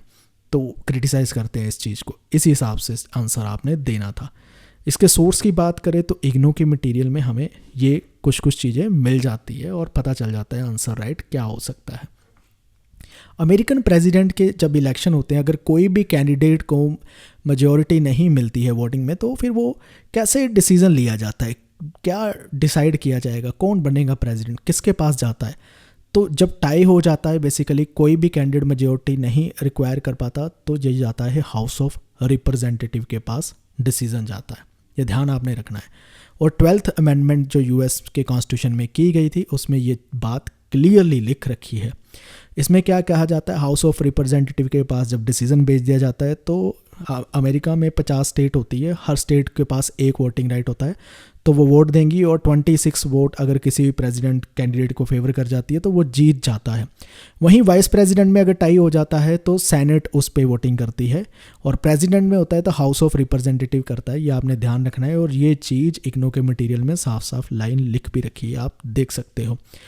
अगले क्वेश्चन में आपसे पूछ रखा है कि इनमें से कौन सी कंट्री ऐसी है जो रेजिडुअल पावर जो होती है स्टेट को दे देती है, वो आपने बताना है। इसका राइट आंसर जो है वो है ऑप्शन नंबर 1, 3, 4। इंडिया तो है भी नहीं, और देखिए आप क्वेश्चन में इंडिया भी दे रखा है लेकिन ऑप्शन में 2 नंबर तो कहीं पर दे भी नहीं रखा, तो वो नामात्र ही दे रखा है। जैसे ना एग्जामिनर को पता है कि इंडिया का तो क्लियर है कि रेजिडुअल पावर जो है सेंटर के पास होती है, स्टेट के पास नहीं होती है। लेकिन ये जो बाकी की कंट्री है जैसे कि यूएसए हो जाए, स्विट्ज़रलैंड हो जाए, ऑस्ट्रेलिया हो जाए, ऑस्ट्रेलिया तक, तो यहाँ तक जो है पावर जो है वो स्टेट्स को मिलती है रेजिडुअल पावर। बट इंडिया के केस में वो सेंट्रल गवर्नमेंट को मिलती है, और आर्टिकल 248 में इंडिया के कॉन्स्टिट्यूशन में ये चीज़ मेंशन भी कर रखी है। अगले क्वेश्चन में आपसे ये पूछ रखा है, इनमें से कौन से इंटरेस्ट ग्रुप की गैब्रियल आल्मंड बात नहीं करते हैं। एटीट्यूडनल इंटरेस्ट ग्रुप की वो बिल्कुल बात नहीं करते हैं। वो बात करते हैं, जब इंटरेस्ट ग्रुप की बात करते हैं तो इंस्टीट्यूशनल इंटरेस्ट ग्रुप की करते हैं, एसोसिएशन की करते हैं, नॉन एसोसिएशन की करते हैं, लेकिन एटीट्यूड की नहीं करते। वो इकोनॉमिक इंटरेस्ट ग्रुप होता है जिसकी बात करते हैं। तो बेसिकली समझ लेते हैं, अभी यहाँ पर बैठेंगे इसको समझने के लिए।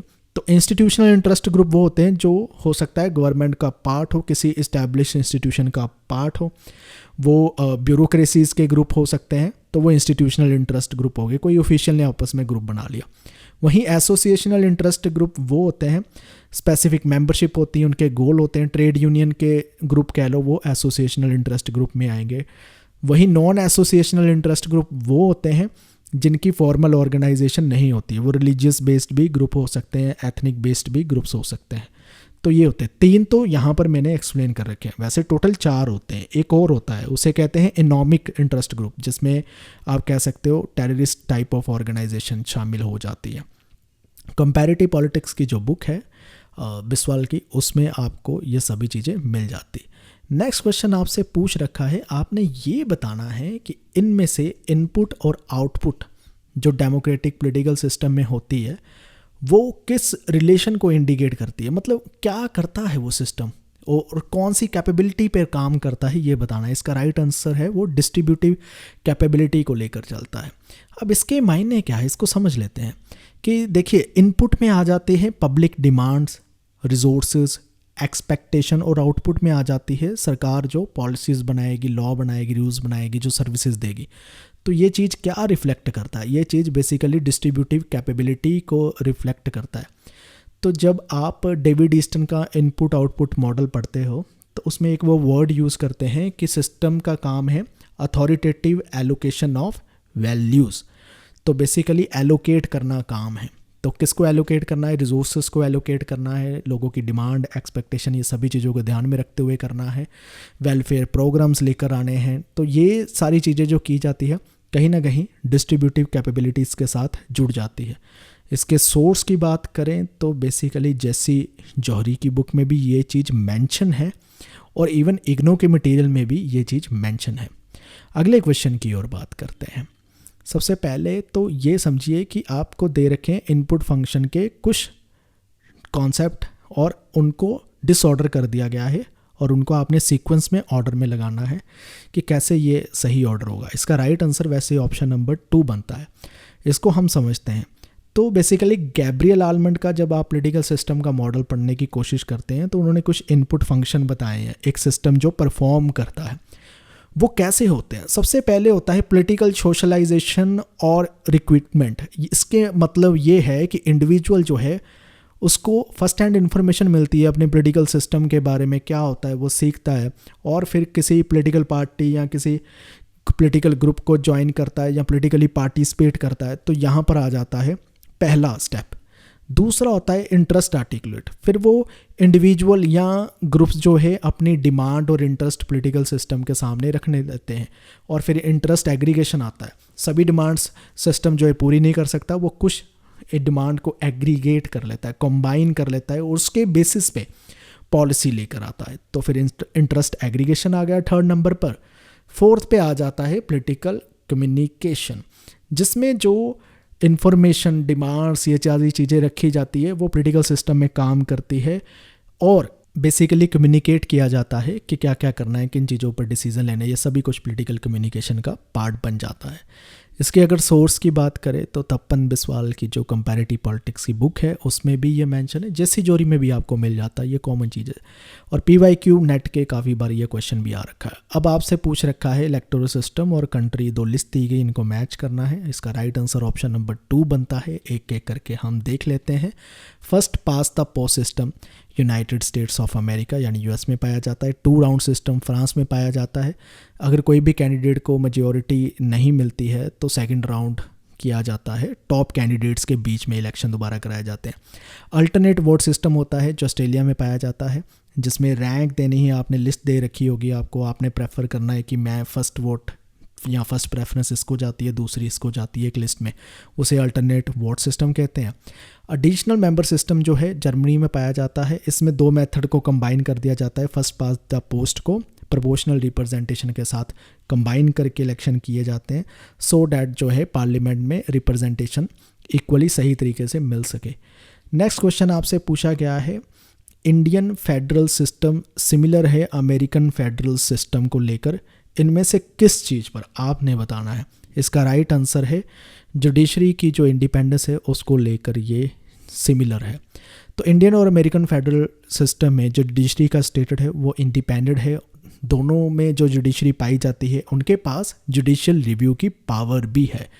तो इंडिया USA इसलिए यहाँ पर सेम हो जाते हैं। अगले क्वेश्चन में आपसे पूछ रखा है, कैनेथ और गैंस्की ने पॉलिटिकल डेवलपमेंट की कुछ स्टेजेस बता रखी है और उनका आपने करेक्ट सीक्वेंस बताना है। इसका राइट आंसर है ऑप्शन नंबर 2। चलिए इसको देख लेते हैं।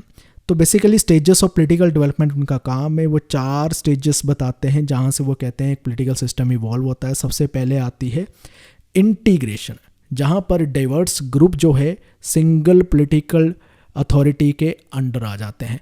फिर आता है इंडस्ट्रियलाइजेशन, जहाँ पर इंडस्ट्रियलाइजेशन हो रही है। फिर आता है नेशनल वेलफेयर, जहाँ पर स्टेट जो है सोशल पॉलिसीज़, पब्लिक वेलफेयर ऐसी चीज़ों पर काम करने लगती है। फिर आती है एफ्लुएंस, जहाँ पर पॉलिटिकल स्टेबिलिटी दिखाई देने लगती है, गवर्नेंस थोड़ी एडवांस लेवल की हो जाती है और इकोनॉमिक प्रोस्पेरिटी साफ साफ दिखाई देने लगती है। इसकी अगर सोर्स की बात करें तो तपन बिस्वाल की कंपैरेटिव पॉलिटिक्स में आपको मिल जाता। तो ये जो फर्स्ट स्टेज यहाँ पर दे रखी है ना, प्रिमिटिव नेशनल यूनिफिकेशन, ये इंटीग्रेशन ही है बेसिकली, यही इसके मायने हैं और ये आपको बता रखा है। 1965 में इनकी ये बुक आई है, स्टेजेस ऑफ पॉलिटिकल डेवलपमेंट, तो आप ये देख सकते हो। चलिए अब सॉल्व करते हैं इंटरनेशनल रिलेशन के क्वेश्चन को। इसमें जो सबसे पहले आपको क्वेश्चन दे रखा है वो ये है कि इंटरनेशनल कोर्ट ऑफ जस्टिस को लेकर कुछ स्टेटमेंट दे रखी है और आपने ये बताना है इनमें से कौन कौन सी ठीक है। इंटरनेशनल कोर्ट ऑफ जस्टिस अगर आपको पता हो क्रिमिनल मैटर्स के साथ डील नहीं करती है, तो वो पनिश नहीं करती क्रिमिनल्स को, ऐसा काम नहीं है। 2 को आप एलिमिनेट कर देते तो बाकी तो एक ही स्टेटमेंट बचती है, विच इज़ 1, सिर्फ वही करेक्ट है। ICJ को आप समझ लो कि इंटरनेशनल कोर्ट ऑफ जस्टिस जो है वो UN का एक जुडिशियल ऑर्गन है, प्रिंसिपल ऑर्गन है। 1945 में जब UN फाउंड होता है तो उसके साथ ही ये बन जाता है। इवन UN के चार्टर में भी इसका मेंशन कर रखा है। वहीं जो स्टेटमेंट 2 दे रखी है कि ये क्रिमिनल कोर्ट की तरह फंक्शन करता है, ICJ नहीं करता है, वो काम होता है इंटरनेशनल क्रिमिनल कोर्ट का। दोनों कोर्ट अपने आप में अलग है, एक UN का प्रिंसिपल ऑर्गन है, दूसरी नहीं है। फिर तीसरी स्टेटमेंट दे रखी है कि ICJ के जो ज्यूरिसडिक्शन है वो सभी जितने UN के मेंबर स्टेट पे है उस पर ऑटोमेटिकली बाइंडिंग होती है, ऐसा कुछ नहीं है। डिस्प्यूटिंग पार्टीज जो अपना केस इनके पास लेकर आएंगे तो उन पर ही इनकी ज्यूरिसडिक्शन लागू होगी और किसी पर नहीं होगी। ये ICJ की फंक्शनिंग आपको समझनी चाहिए। इसके सोर्सेस की बात करें तो ग्लोबल पॉलिटिक्स एवुड में आपको मिल जाता। अगले क्वेश्चन में बात करते हैं। आपसे ये पूछा गया है जो शंग्रीला डायलॉग है, 2 स्टेटमेंट दी है उसको लेकर और आपने बताना है इनमें से कौन सी ठीक है। एक ही स्टेटमेंट इनमें से ठीक है, वो है पहली। अब कैसे, इसको थोड़ा सा समझते हैं कि शंग्रीला डायलॉग जो है वो एक होटल है सिंगापुर में, शंग्रीला उसके नाम पर रखा गया है। 2002 से ये समिट हो रहा है वहाँ पर और एनुअली होता आ रहा है। इसको जो ऑर्गेनाइज कराता है उस बॉडी का नाम है international institute for strategic studies. अब शंग्रीला डायलॉग जो है वो ट्रैक 2 डिप्लोमेसी फोरम नहीं है। Track 1 inter governmental security summit है। इसमें डिफेंस मिनिस्टर, मिलिट्री चीफ और पॉलिसी मेकर दूसरी कंट्री से आते हैं, मिलकर बैठ करते हैं, चर्चा करते हैं। एशिया पैसिफिक रीजन पर इनका ज़्यादा फोकस रहता है और सिक्योरिटी इश्यूज़ पर ज़्यादा ध्यान दिया जाता है। अगले क्वेश्चन में असर्शन रीजन का आई थिंक मुझे पहला क्वेश्चन अब दिखाई दे रहा है, पूछ लिया गया है आपसे, तो वो आपने बताना है। जिसमें पहले में लिखा है बैलेंस ऑफ पावर की वजह से वर्ल्ड पॉलिटिक्स में स्टेटस क्वो बना रहता है, जैसी कि वैसी स्थिति जो है बनी रहती है, और इंटरनेशनल रिलेशन में स्टेट जो है प्राइमरी एक्टर है। रीज़न में दे रखा है। क्या सही लगता है? इसका राइट आंसर है ऑप्शन नंबर 2 कि दोनों ही सही है, लेकिन आर जो है वो करेक्ट एक्सप्लेनेशन नहीं है ए की। ये है answer. Balance of power theory basically क्या सजेस्ट करती है कि कोई भी सिंगल स्टेट जो है डोमिनेट ना कर पाए, ज़्यादा पावरफुल ना बन पाए, इसलिए बैलेंस ऑफ पावर जो है बना रहना चाहिए। बैलेंस ऑफ पावर बना रहेगा, स्टेटस क्वो बना रहेगा, क्योंकि कोई भी ज़्यादा डोमिनेटिंग पोजीशन पे नहीं आता है। तो ये स्टेटमेंट सही है। रीज़न में क्या रखा है कि प्राइमरी एक्टर जो है रियलिज्म वाले मानते हैं स्टेट होते हैं, तो ये भी सही कह रखा है, बट ये अपने आप में कोई करेक्ट एक्सप्लेनेशन नहीं बनती है, क्योंकि इसमें ये चीज़ तो एक्सप्लेन ही ना की गई कि जो बैलेंस ऑफ पावर है वो स्टेटस क्वो बना रहा है, कैसे बना रहा है। तो सिर्फ स्टेट ही हुए जो मेन एक्टर, वही स्टेटस क्वो बना रहे हैं या वही बैलेंस ऑफ पावर बना रहे हैं, नहीं, बहुत सारे और भी फैक्टर्स जो हैं इस पे काम कर सकते हैं। अलाइंसेस हो सकते हैं, इकोनॉमिक इंटरडिपेंडेंस के चलते हुए इंटरनेशनल इंस्टीट्यूशन कैसे इन्फ्लुएंस कर रहे हैं, इन सभी चीज़ों को भी हम कंसिडर कर सकते हैं बैलेंस ऑफ पावर में। तो इसलिए आर जो है असर्शन को सही तरीके से एक्सप्लेन नहीं कर रहा है। अगले क्वेश्चन में आपसे पूछा गया है इनमें से कौन से पेयर्स जो हैं वो करेक्टली मैच हो रखे हैं, वो आपने बताना है। इसका जो राइट आंसर है वो है पहले और दूसरे ही हो रखे हैं, बाकी नहीं है।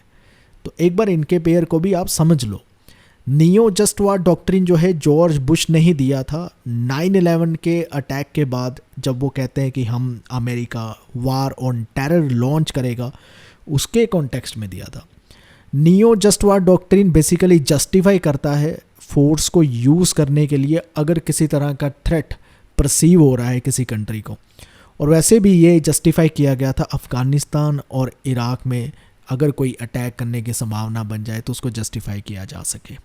अफ़गानिस्तान पाकिस्तान पॉलिसी ये बराक ओबामा के साथ जुड़ा हुआ है और ये भी करेक्ट है। ये 2009 में जो है इंट्रोड्यूस किया गया था प्रेसिडेंट बराक ओबामा के द्वारा, जो बेसिकली टेररिज्म को तो एड्रेस करता है, उसी के साथ अफ़गानिस्तान पाकिस्तान रीजन में जो इंस्टेबिलिटी है उसको एड्रेस करता है।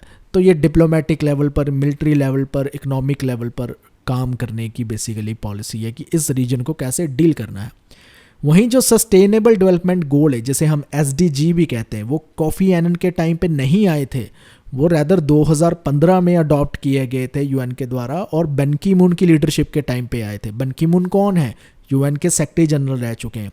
और कोफी एनन के टाइम पर फिर क्या आते हैं? वहाँ पर आते हैं मिलेनियम डेवलपमेंट गोल, जिसे MDG कहते हैं। 2000 से लेकर 2015 तक ये चलने वाले थे और 2015 के बाद SDG चल रहे हैं, सस्टेनेबल डेवलपमेंट गोल, जो आते हैं बन की मून की लीडरशिप के अंदर। तो ध्यान रखना है ये चीज़। एटम फॉर पीस पॉलिसी जो है वो जॉन F कैनेडी की नहीं है, वो तो डिवाइट डी एजनोवर की है, 1953 में दी जाती है। बेसिकली इस पॉलिसी के चलते हुए ये प्रमोट किया जा रहा है कि न्यूक्लियर एनर्जी का पीसफुल तरीके से यूज़ किया जा सके। तो इसी के चलते हुए इंटरनेशनल एटॉमिक एनर्जी एजेंसी का जो फ्रेमवर्क है उसकी गाइडलाइन के तहत ही ये यूज़ किया जाए। आइजनहोवर इन सब चीज़ों को प्रमोट करते हैं। अगले क्वेश्चन में पूछा गया है इनमें से कौन सा राइट जो है second generation of human right में इंक्लूड नहीं किया गया। इसका राइट आंसर है right to freedom from oppression and slavery. ये नहीं किया जाता। चलिए एक बार इसको समझ लेते हैं कि क्यों नहीं किया जाता। क्योंकि फर्स्ट जनरेशन राइट जो होते हैं उसमें सिविल और पॉलिटिकल राइट्स आते हैं। राइट टू लाइफ की बात करता है, लिबर्टी की बात करता है, फ्रीडम फ्रॉम स्लेवरी की, फ्रीडम ऑफ स्पीच की, ये सारे फर्स्ट जनरेशन राइट कहलाए जाते हैं। और सेकंड जनरेशन राइट में सोशल, इकोनॉमिक और कल्चरल राइट्स आ जाते हैं, जिसमें right to education, health, housing, fair working condition, ऐसे राइट आ जाते हैं। और थर्ड जनरेशन राइट में आ जाते हैं कलेक्टिव राइट, जैसे ग्रुप राइट्स भी कहते हैं, right to development, clean environment, peace, ऐसी बातें की जाती है। और right to freedom from operation और स्लेवरी जो है वो फर्स्ट जनरेशन राइट में इंक्लूडेड है, वो थर्ड में नहीं है बेसिकली। और राइट टू एजुकेशन, हेल्थ और हाउसिंग जैसी जो ऑप्शन दे रखी थी वो ध्यान से अगर आप पढ़ेंगे वो सेकंड जनरेशन राइट में आती है। तो ये चीज़ें आपको पता होनी चाहिए। इनफैक्ट हेवुड की जो ग्लोबल पॉलिटिक्स की बुक है उसमें ये सभी राइट्स दे रखे हैं, कौन सी जनरेशन में कौन कौन से राइट कवर हुए, कौन कौन सी की डॉक्यूमेंट्स आए, तो एक बार इसको भी आप आराम से पढ़ लेना।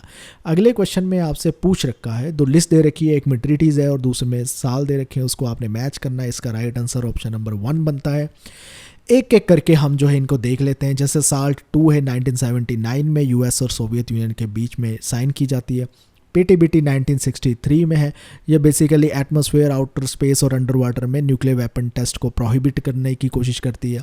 यूनिटी फॉर पीस प्रपोजल जो है वो 1950 में इंट्रोड्यूस किया जाता है यूनाइटेड स्टेट्स के द्वारा, और ये जो रेजोल्यूशन है यूएन की एबिलिटी को और भी ज़्यादा स्ट्रेंथ करेगी सो डैट पीस जो है वो बना रहे इंटरनेशनल रीना में। वही INF ट्रीटी जो है वो 1987 में आते हैं, यूएस और सोवियत यूनियन उसे साइन करते हैं। इसके सोर्स की बात करें, ग्लोबल पॉलिटिक्स जो हेवुड की बुक है उसमें एक टेबल मिल जाता है, एक बॉक्स मिल जाता है जिसमें ये सारी ट्रीटीज़ कवर कर रखी है, तो आप उसको अच्छे से कवर कीजिए। अगले क्वेश्चन में आपसे पूछ रखा है कि सीक्वेंस लगाना है आपने ग्लोबल कॉन्फ्रेंस का जिन्होंने एनवायरनमेंट कन्फ्लिक्ट को रिजॉल्व करने की कोशिश की है, वो कौन सा सीक्वेंस सही चल रहा है। तो इसका राइट आंसर है ऑप्शन नंबर 3 सही चल रहा है। तो एक एक करके हम इसको भी हम समझ लेते हैं। दोहा कॉन्फ्रेंस जो है जिसे हम COP18 कहते हैं, COP क्या होता है, कॉन्फ्रेंस ऑफ पार्टीज, जो लोग मिलते हैं, कंट्रीज़ मिलती है, किस मुद्दे पे मिलती है, एनवायरनमेंट इश्यूज़ को लेकर मिलती है।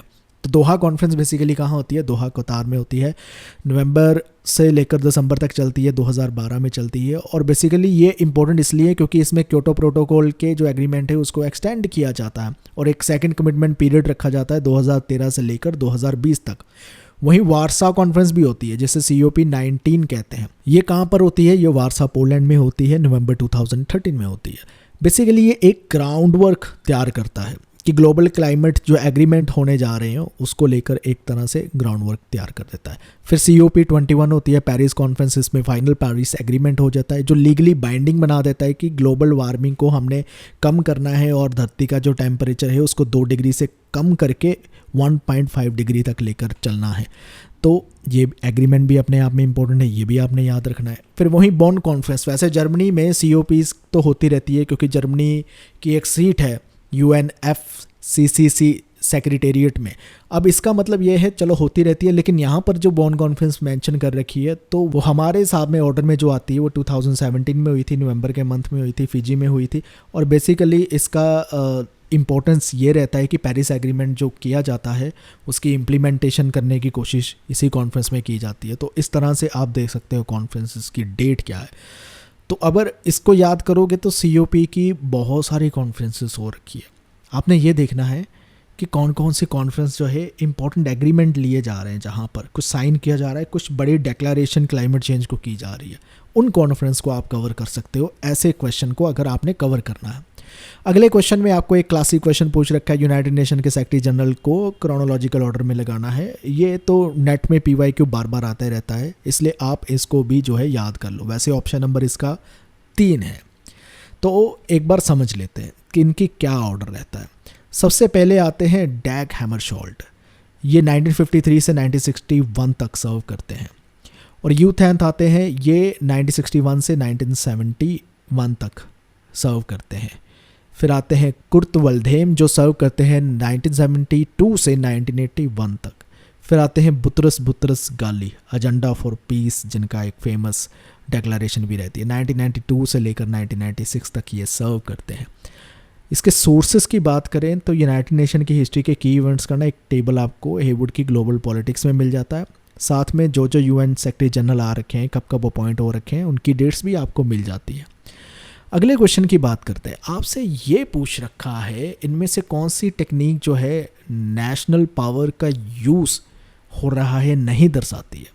तो इसका राइट आंसर है, कोई इंटरनेशनल ऑर्गेनाइजेशन को अगर आप ज्वाइन करते हैं कोई कंट्री, तो वो नेशनल पावर को यूज़ नहीं कर रही है। नेशनल पावर यूज़ हो रही है डिप्लोमेसी में, इकॉनमी में, मिलिट्री पावर में। इंटरनेशनल ऑर्गेनाइजेशन जो है वो बेसिकली एक प्लेटफॉर्म है जहाँ पर कोऑपरेशन की बात की जा रही है, मल्टीलैटरल एंगेजमेंट की बात की जा रही है। यहाँ पर किसी तरह का कोई इन्फ्लुएंस या कंट्रोल करने की बात थोड़ी ना की जा रही है, इसलिए नेशनल पावर यूज़ नहीं होती। नेक्स्ट आपसे क्लासिक क्वेश्चन फिर से NTA का PYQ, soft power international politics में किसने कॉइन किया है ये टर्म? जोसेफ नाई ने किया है, बहुत बार पूछ रखा है, बहुत बार आ चुका है, ये आपको पता होना चाहिए। तो सॉफ्ट पावर टर्म जो है वो जोसेफ नाई ने कॉइन की है, 1980s के टाइम पे की थी। सॉफ्ट पावर का मतलब होता है कंट्री की एबिलिटी कि वो दूसरों को इन्फ्लुएंस कर सके अपने कल्चर से, वैल्यू से, डिप्लोमेसी से, बिना फोर्स का यूज़ किए, बिना कोरेशन का यानी बिना बल का यूज़ किए हुए। तो नाई ने अपना ये जो कंसेप्ट इंट्रोड्यूस किया था, उनकी एक पहले बुक आती है bound to lead the changing nature of American power, 1990 में आती है। फिर उसको लेटर एक्सपैंड कर देते हैं, एक और बुक लेकर आते हैं जिसका टाइटल यही रखते हैं, soft power the means to success in world politics, ये 2004 में आती है। तो सॉफ्ट पावर में cultural elements, media influence, global reputation, ऐसी सारी चीज़ें आ जाती है जो मिलिट्री पावर से अलग है। इसमें जो मिल जाता है आपको ग्लोबल पॉलिटिक्स में एक बॉक्स, जो हेवुड की बुक है, उसमें जोसेफ नाई के बारे में बात कर रखी है। यह भी बता रखा है कि नाई को एसोसिएट किया जाता है सॉफ्ट पावर के साथ। अब नेक्स्ट क्वेश्चन आपसे पूछा जा रहा है, क्लासिकल रियलिज्म के जो फाउंडर है वो कौन माने जाते हैं? ये सेकंड इसका राइट आंसर है। थुसिडिडिस जिसे कहते हैं वो माने जाते हैं।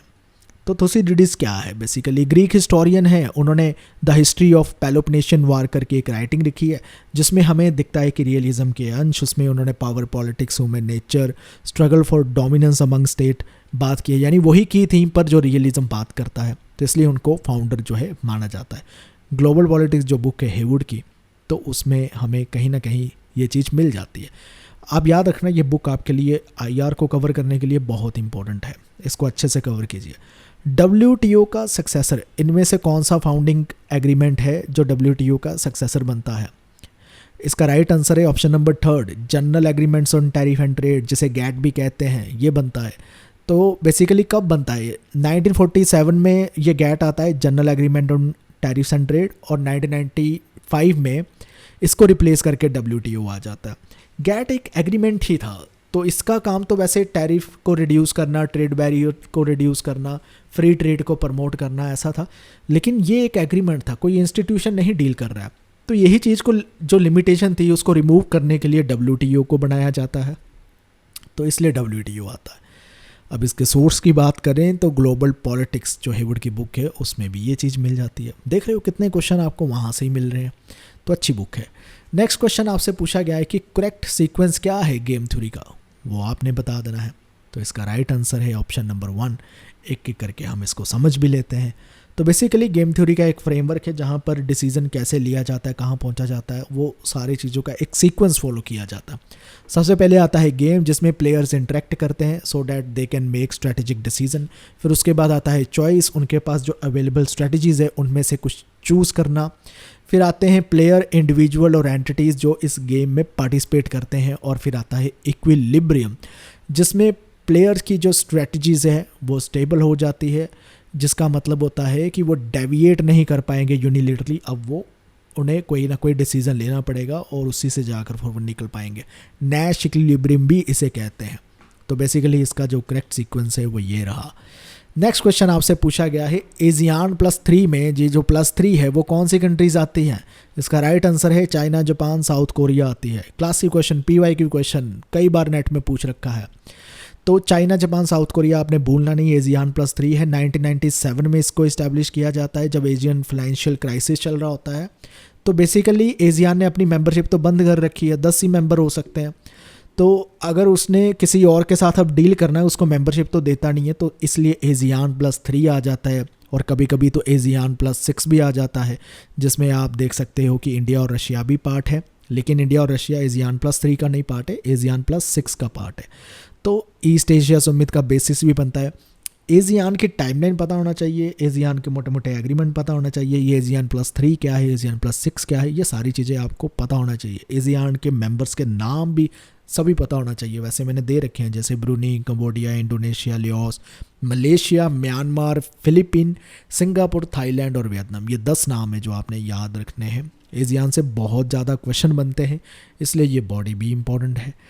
तो बेसिकली ग्लोबल पॉलिटिक्स में हेवुड में इसका एक जिक्र मिल जाता है। हालांकि मैंने देखा है हेवुड की ग्लोबल पॉलिटिक्स में एशियान को डिटेल में नहीं कवर किया गया है, वो आपकी अपनी रिसर्च से कवर कर सकते हैं। लेकिन अगर आपके पास rapid fire revision e book है तो उसमें हमने डिटेल में इन सब चीज़ों को कवर कर रखा है। नेक्स्ट क्वेश्चन आपसे पूछा गया है कि सार के कुछ मेजर इंस्टीट्यूशन है और आपने साथ में उसकी कंट्री को मैच करना है। इसका राइट आंसर ऑप्शन नंबर 2 बनता है। और चलिए एक एक करके हम देख भी लेते हैं। SAARC Asian agriculture information centre जो है बांग्लादेश में लोकेटेड है। SAARC human resource development centre जो है पाकिस्तान में लोकेटेड है। SAARC Asian coastal management centre जो है मालदीव्स में लोकेटेड है। सार्क एशियन इंफॉर्मेशन सेंटर जो है काठमांडू नेपाल में लोकेटेड है। नेक्स्ट हम सॉल्व करेंगे इंडियाज़ फॉरेन पॉलिसी के क्वेश्चंस को। इसमें जो सबसे पहले आपसे क्वेश्चन पूछ रखा है, मल्टी ट्रैक डिप्लोमेसी को लेकर आपको ट्रैक 1, ट्रैक 2, ट्रैक 3 की स्टेटमेंट दी गई और आपने बताना है इनमें से कौन कौन सी करेक्ट दे रखी है। इसका जो राइट आंसर है वो है ये सभी की सभी करेक्ट ही दे रखी है। एक बार इसको समझ लेते हैं क्या होता है मल्टी ट्रैक डिप्लोमेसी। ये एक अप्रोच है जो पीस को इस्टेब्लिश करने की कोशिश करते हैं। बहुत सारा के इसमें इनिशिएटिव इन्वॉल्व होते हैं, गवर्नमेंट लेवल के होते हैं, नॉन गवर्नमेंट ऑर्गेनाइजेशन के होते हैं, पीपल टू पीपल कनेक्शन होता है। तो वो मल्टी ट्रैक डिप्लोमेसी हो गई कि डिप्लोमेसी ही है लेकिन अलग अलग ट्रैक पर हो रही है। जैसे ट्रैक 1 किस चीज़ का होता है? ट्रैक 1 है डिप्लोमेटिक एफर्ट जो सरकारों के द्वारा, गवर्नमेंट्स के द्वारा लगाए जाते हैं, जिसमें डिस्कशन होती है, नेगोशिएशन होती है between the diplomats, government official या लीडर। तो ये ट्रैक 1 हो गया। वहीं ट्रैक 2 होता है जिसमें इनफॉर्मल डायलॉग्स और इंटरेक्शन होती है इंडिविजुअल और ग्रुप्स के बीच में, जो गवर्नमेंट नहीं है, नॉन गवर्नमेंटल ऑर्गेनाइजेशन है। एनजीओज होगी, एकेडमिक्स होगी, सिविल सोसाइटी रिप्रेजेंटेटिव्स होंगे, ये सब कुछ ट्रैक 2 में आ जाता है। ट्रैक 3 में अब क्या आता है? ट्रैक 3 में आता है जब लोग, कम्युनिटीज, सोसाइटीज़ आपस में रिलेशनशिप बिल्ड करते हैं, कल्चरल एक्सचेंज के थ्रू, एजुकेशनल प्रोग्राम के थ्रू, सिटीज़न लेवल पर कोई डिप्लोमेसी इनिशिएटिव है, ये ट्रैक 3 में आ जाता है। ये ट्रैक आपने याद रखने हैं कि ट्रैक 1 क्या है, 2 क्या है, 3 क्या है, और उसी हिसाब से अब गलत मत करके आना। नेक्स्ट क्वेश्चन जो है वो है, 2 लिस्ट दी गई है, मैच करना है। एक में नैम के समिट और एक में होस्ट सिटीज़। मैं अभी पिछले ही कह रहा था ना कि सार्क के समिट्स भी आपको करने पड़ रहे हैं, अब नैम के समिट भी करने पड़ेंगे क्योंकि क्वेश्चन पूछे जा रहे हैं ऐसे, इवन नेट में भी पूछे जा रहे हैं। इसका राइट आंसर तो वैसे ऑप्शन नंबर 4 बनता है। और ओके, एक एक करके हम अब समझ भी लेते हैं। जैसे कि सेकंड समिट जो है 1964 में कायरो इजिप्ट में होता है, थर्ड समिट 1970 लुसाका जाम्बिया में, फोर्थ समिट जो है अल्जीरियाज में, फिफ्थ समिट जो है 1976 कोलंबो श्रीलंका में होता है। तो बेसिकली ये सारे समिट आपने इस तरह से याद करने हैं कि आपको मेजर जो समिट्स होते हैं जिसमें कुछ डिक्लेरेशन या अच्छी अनाउंसमेंट्स हो रखी है, कोई एग्रीमेंट हो रखा है, तो वो चीज़ें तो जो है याद रखनी ही रखनी है। बाकी लिस्ट जो होती है बहुत लंबी है, नैम समिट के सब याद नहीं हो सकते हैं, लेकिन आप कम से कम मेजर डिक्लेरेशन वाले याद करने की अगर कोशिश करेंगे तो काफ़ी चीज़ें बन सकती है। वैसे नैम समिट की लिस्ट तो आपको यहाँ पर भी मिल जाएगी, जैसे पी घोष की जो इंटरनेशनल रिलेशन की बुक है। लेकिन अब चीज़ ये है, ये तो आपको ऑनलाइन भी मिल जाएगी, सिर्फ ऐसे लिस्ट के थ्रू याद करने की कोशिश मत करना। कोशिश करना आपको थोड़ी सी इसके साथ इन्फॉर्मेशन मिले कि फर्स्ट समिट में क्या हुआ था, सेकंड समिट में कौन सा मेजर डिसीजन लिया गया, तो आप इजीली जो है उसे याद कर पाएंगे। अब आपसे क्वेश्चन पूछा गया है कि ये कुछ इवेंट्स है, इनको आपने क्रोनोलॉजिकल ऑर्डर में लगाना है। इसका जो राइट आंसर है ऑप्शन नंबर 2 बनता है। ये क्वेश्चन में मुझे थोड़ी सी गड़बड़ दिखाई देती है क्योंकि ये जो 4 है ना, adoption of India's plan development programme, actual में ये पहले होना चाहिए, लेकिन ये पहले पता नहीं क्यों नहीं लिया गया। अगर इसको पहले भी लेते हैं ऑप्शन 3 में, लेकिन फिर बाकी की ऑप्शन सही मैच नहीं कर पा रही है। चलो हम ऑफिशियल आंसर की के अकॉर्डिंगली ही चलते हैं। क्यूबन मिसाइल क्राइसिस 1962 में होता है। इंडिया रशिया की फ्रेंडशिप ट्रीटी 1971 में होती है। इंडियाज़ फर्स्ट न्यूक्लियर टेस्ट जो पोखरण में करता है स्माइलिंग बुद्धा के नाम से, वो 1974 में होता है। लेकिन जो इंडिया के प्लान्ड इकॉनमी होगी या प्लान डेवलपमेंट प्रोग्राम की बात होती है, वो एक्चुअली फर्स्ट 5 ईयर प्लान में ही शुरू हो जाती है 1951 में। अब पता नहीं ये क्यों जो है लास्ट में रखा गया है, जबकि ये पहले में आना चाहिए। आप बेटर सजेस्ट कर सकते हो और बता सकते हो कमेंट करके। 2 लिस्ट दी गई है, इनको मैच करना है। एक में कंट्री का नाम है, दूसरे में डिस्प्यूटेड एरिया है बेसिकली, और इसका राइट आंसर है ऑप्शन नंबर 2। एक एक करके हम समझ लेते हैं क्योंकि यहाँ पर मैं देख रहा हूँ कुछ डिस्प्यूटेड एरिया ऐसे पूछे गए हैं जिनके बारे में जानकारी जो है हमें कम होती है। अब श्रीलंका और इंडिया के बीच में एक डिस्प्यूटेड टेरिटरी है, एक आइलैंड का नाम है, उसका नाम है कचतीव, और वहाँ पर डिस्प्यूटेड एरिया माना जाता है। पाकिस्तान में एक है वुलर बैरेज, और ये भी एक डिस्प्यूट एरिया माना जाता है। ये जम्मू एंड कश्मीर के रीजन में पाया जाता है। नेपाल सुस्ता जो बॉर्डर है वो एक रीजन पाया जाता है सुस्ता रीजन पर, जहाँ पर एक डिस्प्यूटेड टेरिटरी बन रखा है। बांग्लादेश में न्यू मोर आइलैंड जो है वो एक डिस्प्यूट टेरिटरी बन रखा है इंडिया और बांग्लादेश के बीच में। नेक्स्ट क्वेश्चन आपसे पूछा गया है, क्रोनोलॉजिकल ऑर्डर में लगाने हैं आपने इन इवेंट्स को। बेसिकली ये रिसेंट्स इवेंट्स से जो हुए हैं तो आपको पता होना चाहिए। इसका राइट आंसर ऑप्शन नंबर 1 है। एक एक करके हम देख लेते हैं कि कैसे कैसे होता है। सबसे पहले होता है पठानकोट के एयरबेस पे अटैक 2016 में होता है। फिर उरी अटैक होता है, ये भी 2016 में होता है लेकिन कुछ महीने बाद होता है। पठानकोट पे जो एयरबेस पे अटैक होता है वह जनवरी में होता है, उरी अटैक सितंबर में होता है, ध्यान रखना। सर्जिकल स्ट्राइक फिर कंडक्ट की जाती है 29 सितंबर 2016। आप देख रहे हो 2016 के ही इवेंट है, लेकिन इवेंट जो है अलग अलग मंथ अलग अलग डेट्स में हो रहे हैं, तो ध्यान रखना। और फुल टाइम मेंबरशिप जो है शंघाई कोऑपरेशन की इंडिया को मिल जाती है 9 जून 2017 में मिलती है। कहाँ पर मिलती है? कजाकिस्तान में अस्ताना समिट होता है, वहाँ पर मिलती है, ये आपने याद रखना है। नेक्स्ट हम पॉलिटिकल इंस्टीट्यूशन इंडिया यानी इंडियन पॉलिटी के क्वेश्चन को थोड़ा सॉल्व करते हैं। असर्शन रीजन का एक क्वेश्चन पूछ लिया गया है आपसे और वो आपने बताना है। पहले में कहा गया है फेडरलिज्म जो है इंडिया में प्रैक्टिकल नहीं है, और दूसरे में कहा गया है इंडिया जो है फेडरल स्टेट नहीं है। पता चल रहा है दोनों में से एक ही ठीक हो सकता है, कॉन्ट्राडिक्टरी हो जाएगी। तो इसका राइट आंसर है ऑप्शन नंबर 3। ए तो सही है लेकिन आर जो है वो फॉल्स है। अब इसको थोड़ा सा समझने की कोशिश करो कि इंडिया की जो फेडरल स्ट्रक्चर है वो एक तरह से कम्प्लीटली फेडरल स्ट्रक्चर नहीं है, उसे क्वाजी फेडरल स्ट्रक्चर कहना ठीक रहता है, क्योंकि उसमें फेडरल फीचर भी आते हैं और यूनिटरी फीचर भी आते हैं जब हम फेडरलिज्म को इम्प्लीमेंट करने की बात करते हैं। क्योंकि इंडिया में जो फेडरलिज्म इम्प्लीमेंट किया जाता है बहुत सारे चैलेंजेस उसे फेस करने पड़ते हैं, उसी हिसाब से फेडरलिज्म के प्रोविज़न भी हमने बना रखे हैं। जैसे कि इंडिया एक फेडरल फ्रेमवर्क के ज़रिए काम कर रहा है, वो कहाँ से पता चलता है? क्योंकि पावर डिवाइडेड है, सेंट्रल गवर्नमेंट की स्टेट गवर्नमेंट की आउटलाइन हो रखी है 7 शेड्यूल में। Union list, state list, conquer list में पावर क्लियरली डिवीज़न हमें दिखाई देती है। स्टेट गवर्नमेंट की अपनी सरकारें होती हैं, अपनी लेजिस्लेटिव असेंबली, अपने वो लॉ बना सकते हैं, अपनी जुरिडिक्शन है। पुलिस, एग्रीकल्चर, पब्लिक हेल्थ जैसे सब्जेक्ट्स पर उनका ही कंट्रोल है। वहीं सुप्रीम कोर्ट भी बहुत सारे केसेस में फेडरल स्ट्रक्चर की बात करती आ रही है। India is a federal state, जैसे West Bengal versus union of India, तो वहाँ पर वो इस पे चर्चा करती आ रही है, कमेंट्स करती आ रही है। फिर अब ये समझना है कि इंडिया क्यों क्वाजी फेडरल है, क्यों नहीं कंप्लीट फेडरलिज्म का नाम इसको मिलता है। बेसिकली ये फेडरलिज्म ऐसा है यहाँ पर यूनिटरी फीचर भी है साथ में। जैसे कि यूनियन यानी सेंट्रल गवर्नमेंट के ओवरराइडिंग पावर्स है, एमरजेंसीज में सबसे ज़्यादा कंट्रोल फिर उसके पास चले जाता है। इवन पार्लियामेंट के पास पावर है, स्टेट सब्जेक्ट के कुछ जो लॉ है किसी सर्टन कंडीशन में वो खुद भी लेजिस्लेट कर सकती है, यानी उस पर कानून बना सकती है। इवन स्टेट जो है फाइनेंशियली डिपेंडेड है सेंट्रल गवर्नमेंट पर, और ऐसी सेंट्रलाइजिंग टेंडेंसीज होने की वजह से ही कुछ स्कॉलर आर्ग्यू करते हैं कि इंडिया में फेडरलिज्म पूरी तरह से प्रैक्टिकली नहीं अप्लाई हो सकता। लेकिन कॉन्स्टिट्यूशन ऑफ इंडिया में फेडरल स्ट्रक्चर की बात की गई है with strong central government. Supreme court के SR बुआई वर्सेस यूनियन ऑफ इंडिया में भी फेडरलिज्म एक बेसिक स्ट्रक्चर उसकी बात की गई है। कैसी वेयर ने इंडिया को फेडरलिज्म को डिफाइन करते वक्त क्वाजी फेडरल उसे कहा है। तो ये कहना कि इंडिया एक फेडरल स्टेट नहीं है तो अपने आप में गलत हो जाता है, यहाँ से यही तर्क हमने दिए हैं। तो लेकिन ये कहना है कि हाँ फेडरलिज्म जो है प्रैक्टिकली मुश्किल हो जाता है अप्लाई करना, तो वो स्टेटमेंट ठीक है। तो ऐसे आपने इस स्टेटमेंट को रीड करना था। अब आपसे ये पूछा जा रहा है कौन से प्रोसीजर के द्वारा जो है क्रिएशन की जाती है लेजिस्लेटिव काउंसिल की और अबॉलिशन भी की जाती है उसी प्रोसीजर के द्वारा स्टेट में। इसका राइट आंसर है ऑप्शन नंबर 3। अब इसको समझते हैं। सबसे पहले आर्टिकल 169 में ये दे रखा है कि एक स्टेट जो है वो लेजिस्लेटिव काउंसिल अगर क्रिएट करना चाहती थे उसको ये प्रोसीजर फॉलो करने पड़ेंगे। जैसे कि स्टेट लेजिस्लेटिव असेंबली को एक रेजोल्यूशन एब्सोल्यूट मेजॉरिटी से पास करनी होगी।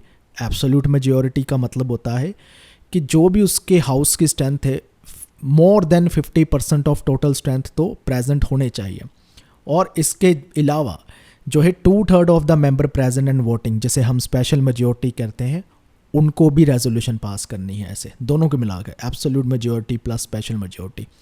रेजोल्यूशन फिर पार्लियामेंट के पास भेजी जाएगी और वो पार्लियामेंट में सिंपल मेजॉरिटी से अगर पास हो जाती है, पार्लियामेंट की अप्रूवल मिल जाती है, प्रेसिडेंट उसमें अपना एसेंट दे देते हैं, तो लेजिस्लेटिव काउंसिल जो है क्रिएट कर दी जाती है। और अबॉलिश करने का मेथड भी यही ही है। अगर इसके सोर्स की बात करें लक्ष्मीकांत में, ये सारा मेथड हमें देखने को मिल जाता है। अगले क्वेश्चन में क्या है, दो लिस्ट दे रखी है, इनको मैच करना है, शेड्यूल को बेसिकली मैच करना है सब्जेक्ट के साथ कि क्या मेंशन है उस शेड्यूल में। इसका राइट आंसर ऑप्शन नंबर 3 है। एक एक करके हम देख लेते हैं। 4th शेड्यूल में मेंशन है allocation of seats in Rajya Sabha, तो वहाँ पर ये चीज़ मेंशन है। 5th शेड्यूल में ट्राइबल एरियाज़ की बात की गई है। 8th शेड्यूल में लैंग्वेज की बात की गई है। वहीं 9th शेड्यूल पे लैंड रिफॉर्म्स की बात की गई है। बेसिकली ये 9th शेड्यूल जो है फर्स्ट अमेंडमेंट एक्ट ऑफ 1951 में ऐड किया गया था। तो लैंड रिफॉर्म्स को लेकर जो लॉ आते थे वो जुडिशियल रिव्यू उन पे ना हो सके, उनको प्रोटेक्ट करने के लिए 9th शेड्यूल में ऐड कर दिया जाता था। तो बेसिकली यही 9th शेड्यूल है। इसके सोर्सेज की अगर बात करें तो लक्ष्मीकांत में सारे शेड्यूल्स जो हैं आपको मिल जाते हैं।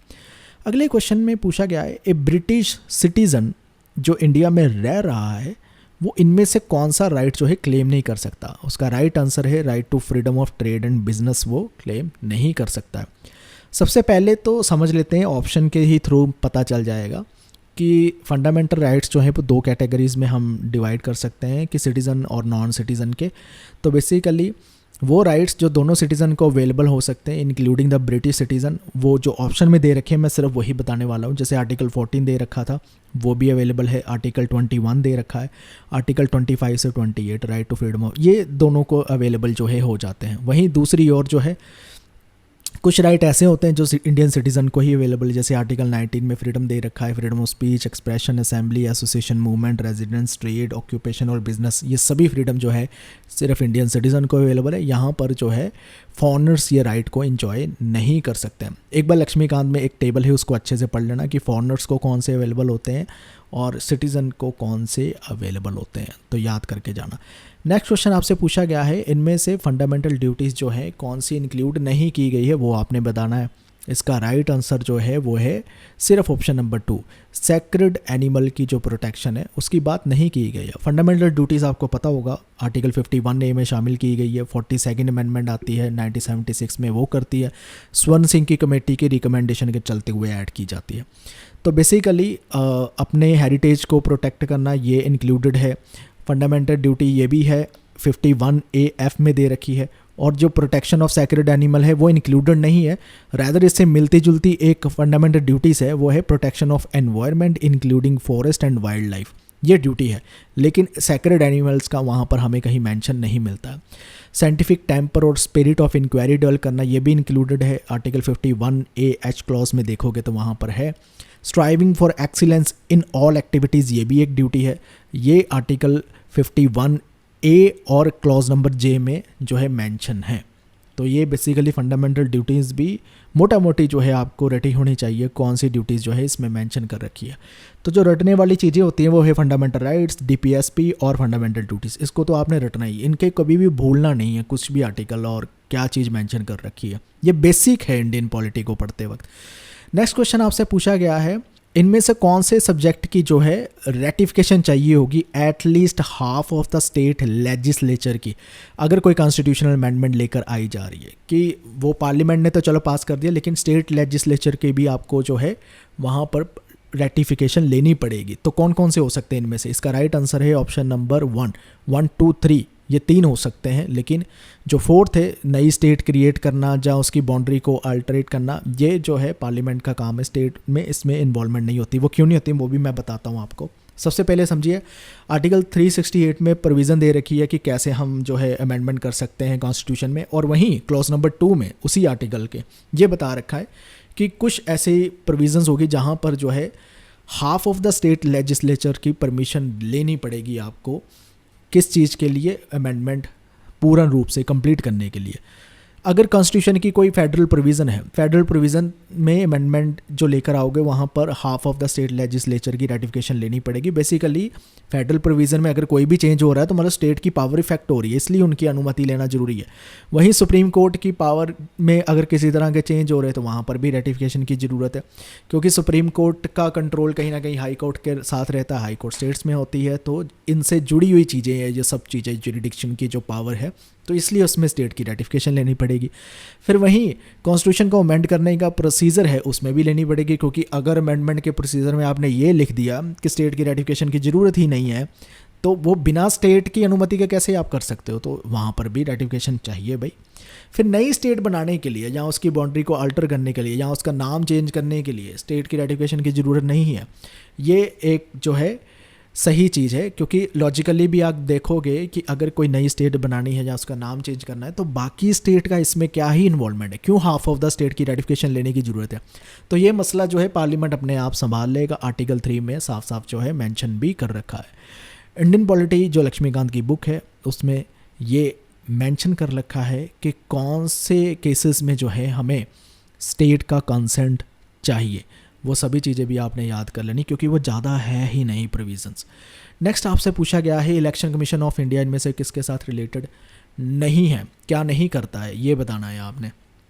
तो बेसिकली इलेक्शन नोटिफिकेशन इशू नहीं करता। ये गूगली क्वेश्चन है, उसने आपको घुमाने की कोशिश की है। मैं बताता हूँ कैसे।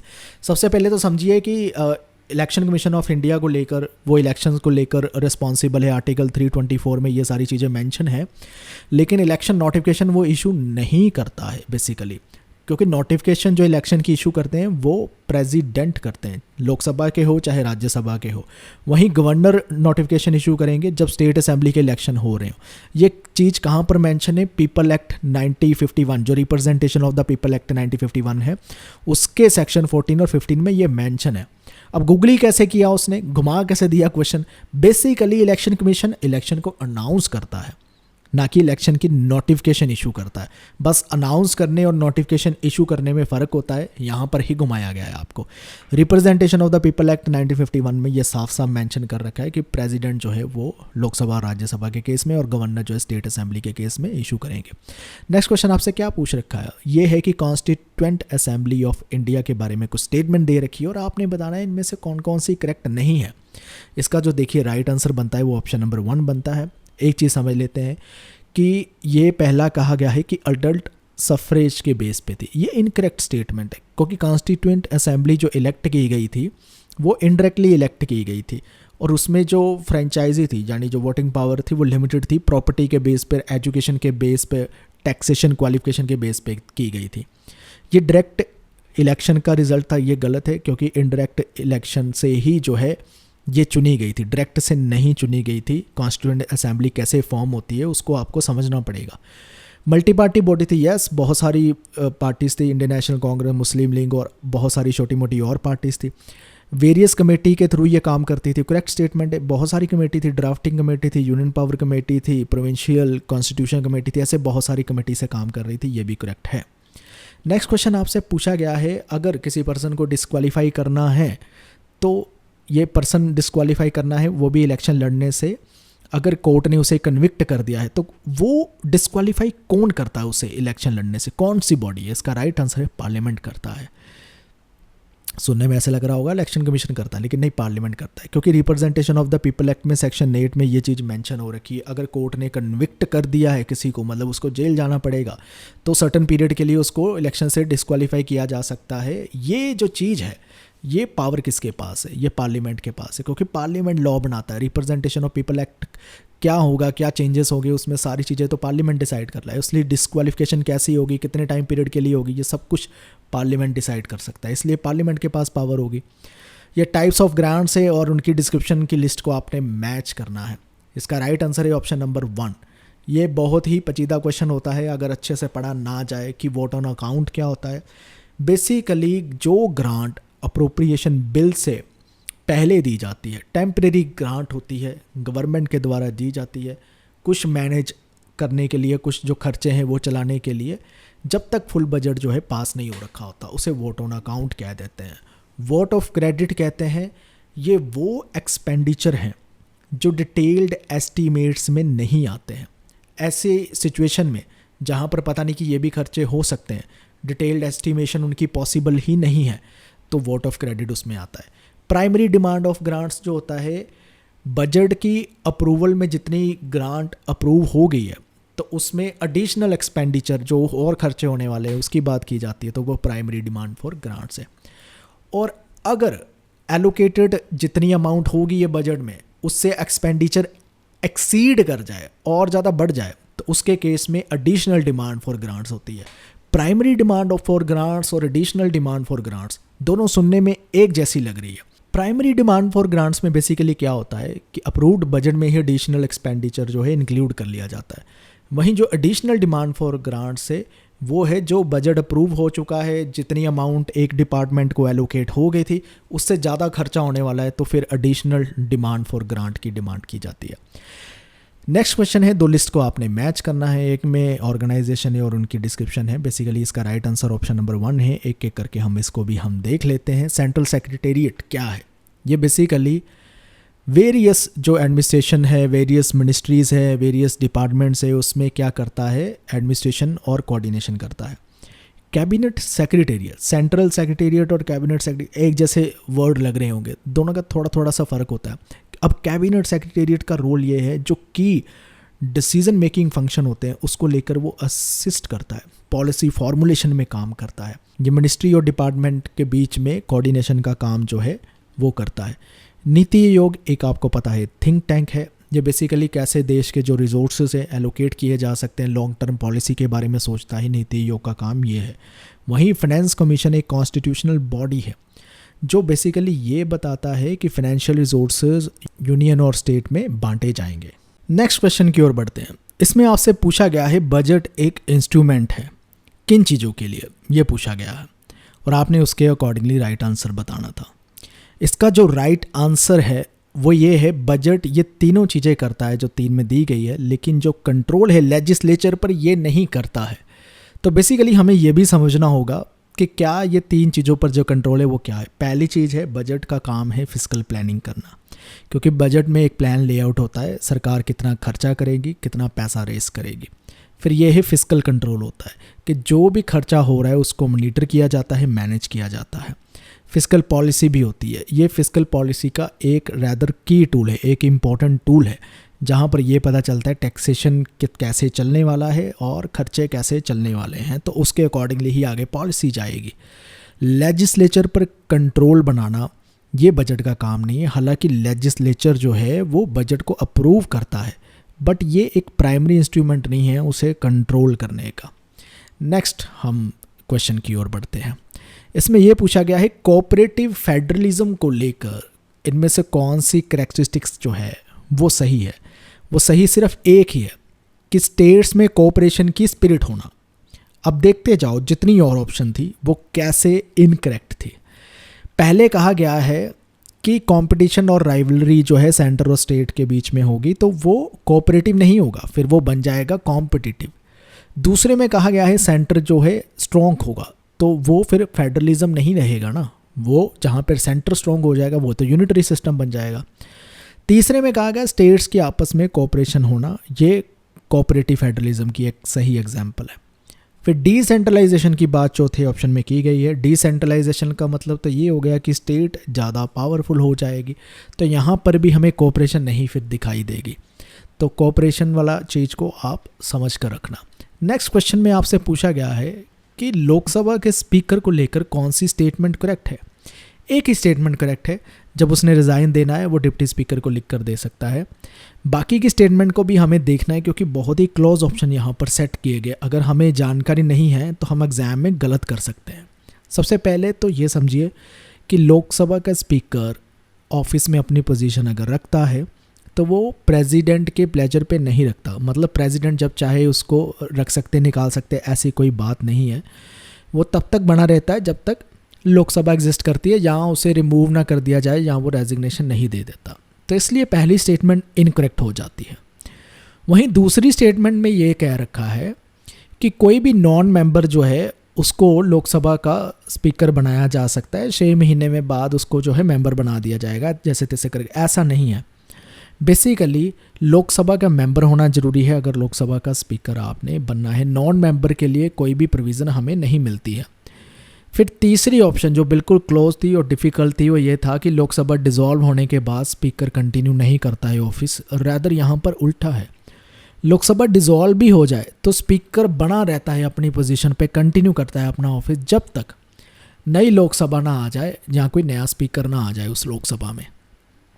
और फिर आती है ये ऑप्शन, जिसमें ये है कि स्पीकर जो है जब चाहे वो रिज़ाइन दे सकता है, अपना रेजिग्नेशन डिप्टी स्पीकर को सबमिट कर सकता है। इंडियन कॉन्स्टिट्यूशन के आर्टिकल 94 में ये चीज़ मेंशन भी है। लक्ष्मीकांत में भी स्पीकर को लेकर सारी प्रोविजंस आपको मिल जाती। अगले क्वेश्चन की ओर बढ़ते हैं। इसमें आपसे ये पूछा गया है कि किस कमीशन की रिकमेंडेशन पर ये कहा गया था कि एग्जेक्टिव, लेजिस्लेचर और चीफ जस्टिस ये तीनों मिलकर पार्टिसिपेट करें जब हायर कोर्ट्स की अपॉइंटमेंट होती है जजेस की। तो इसका राइट आंसर है वो national commission to the review the working of the constitution. ये जो कमीशन इस्टेब्लिश होता है 2000 में होता है under the chairmanship of justice MN वेंकटचल्या। तो बेसिकली यहाँ पर वो रिकमेंड करते हैं ऐसी चीज़, और ऐसी फिर चीज़ें चर्चा चलने भी लगती है। और बेसिकली गवर्नमेंट क्या करती है, नेशनल जुडिशियल कमीशन बनाने की एक नाकाम कोशिश भी करती है। नाकाम इसलिए क्योंकि सुप्रीम कोर्ट उसको जो है अनकॉन्स्टिट्यूशनल डिक्लेयर कर देता है, तो वो कभी आ ही नहीं पाता है। तो बेसिकली इसमें क्या प्रोविज़न थी, chief justice of India chairperson रहेंगे, सुप्रीम कोर्ट के 2 सीनियर मोस्ट जजेस रहेंगे, यूनियन लॉ मिनिस्टर भी रहेंगे, एक लेजिस्लेचर से नॉमिनेटेड मेंबर भी होगा, एक जो है जूरिस्ट भी होंगे। तो बेसिकली ये प्रोविज़न इसमें ऐड की गई थी ताकि सभी जो है मिलकर अपॉइंटमेंट में पार्टिसिपेट कर सके। सुप्रीम कोर्ट ने इसको जो है अनकॉन्स्टिट्यूशनल डिक्लेयर कर दिया था और ये अभी भी एग्जिस्टेंस में नहीं आया। फेडरल स्टेट सिस्टम में क्या क्या इंक्लूड होता है ये आपसे पूछा गया। इसका जो राइट आंसर बेसिकली वो बनता है, ध्यान से बनेंगे, ईजी है, ये सभी चीज़ें बनती हैं। तो फेडरल स्टेट में ये सब कुछ आ जाता है, फेडरल सिस्टम में ये सब कुछ आ जाता है, जहाँ पर यूनियन और स्टेट का रिलेशन आ जाता है, स्टेट्स के बीच का रिलेशन आ जाता है, स्टेट्स के बीच की कोऑर्डिनेशन का मैकेनिज़्म आ जाता है, और इसमें ये आ जाता है स्टेट में अगर कोई डिस्प्यूट्स चल रही है उसको रिजॉल्व करने के मैकेनिज़्म आ जाते हैं। ये सभी चीज़ें जो हैं फेडरल स्टेट सिस्टम का इंटेग्रल पार्ट है, एक इम्पॉर्टेंट पार्ट है। नेक्स्ट क्वेश्चन आपसे ये पूछा गया है कि गवर्नर की डिस्क्रिशनरी पावर कौन कौन सी है, वो आपने बतानी है। डिस्क्रिशनरी पावर बेसिकली वो होती है जहाँ पर गवर्नर अपनी मर्ज़ी से डिसीज़न ले सकता है, वहाँ पर वो किसी मिनिस्टर या चीफ मिनिस्टर या सरकार की राय उसे नहीं लेनी पड़ती। ऑप्शन नंबर 1 और 3, ये जो 2 स्टेटमेंट है 1 और 3, सिर्फ इसी केस में ले सकता है। इसको एक एक करके हम देख भी लेते हैं। सबसे पहले तो देखिए, अगर प्रेसिडेंट रूल लगाना है स्टेट में और प्रेसिडेंट को वो रिपोर्ट भेजना चाहे तो ये भी वो अपनी मर्जी से कर सकते हैं। यहाँ पर चीफ मिनिस्टर या सरकार की सलाह लेने की ज़रूरत नहीं है। वहीं प्रेसिडेंट के लिए किसी बिल को रिजर्व रखना है उन्होंने, जहाँ पर उन्हें लगता है कि ये नेशनल इंटरेस्ट या कॉन्स्टिट्यूशन के साथ कन्फ्लिक्ट खाता है, तो वो अपनी मर्ज़ी से रख सकते हैं। लेकिन अगर बात करें कि मिनिस्टर की अपॉइंटमेंट करनी है, स्टेट की एडमिनिस्ट्रेशन के लिए कोई नए रूल बनाने, ये सभी चीज़ें उन्हें डिस्कस करनी पड़ती है, उनके स्लॉ पे करनी पड़ती है जो सरकार वहाँ की चल रही है या चीफ मिनिस्टर बताएंगे। तो बेसिकली ऐसे चलता है। एडहॉक जज कब अपॉइंट किए जाते हैं, ये क्वेश्चन पूछ लिया गया है आपसे। तो इसका राइट आंसर है जब कोर्ट के सेशन में जजेस का कोरम कंप्लीट ना हो रहा हो, तब ही किया जाते हैं, एक ही शर्त पर। अब देखिए, आर्टिकल 127 में ये चीज़ मेंशन है कि जो CJI है वो हाई कोर्ट के जज को एडहॉक जज अपॉइंट कर सकता है सुप्रीम कोर्ट में, अगर कोरम कंप्लीट नहीं हो रहा हो। लेकिन ये जो अपॉइंटमेंट की जाती है ये प्रेसिडेंट ऑफ इंडिया और chief justice of the concerned high court की कंसल्टेशन के साथ ही की जाती है।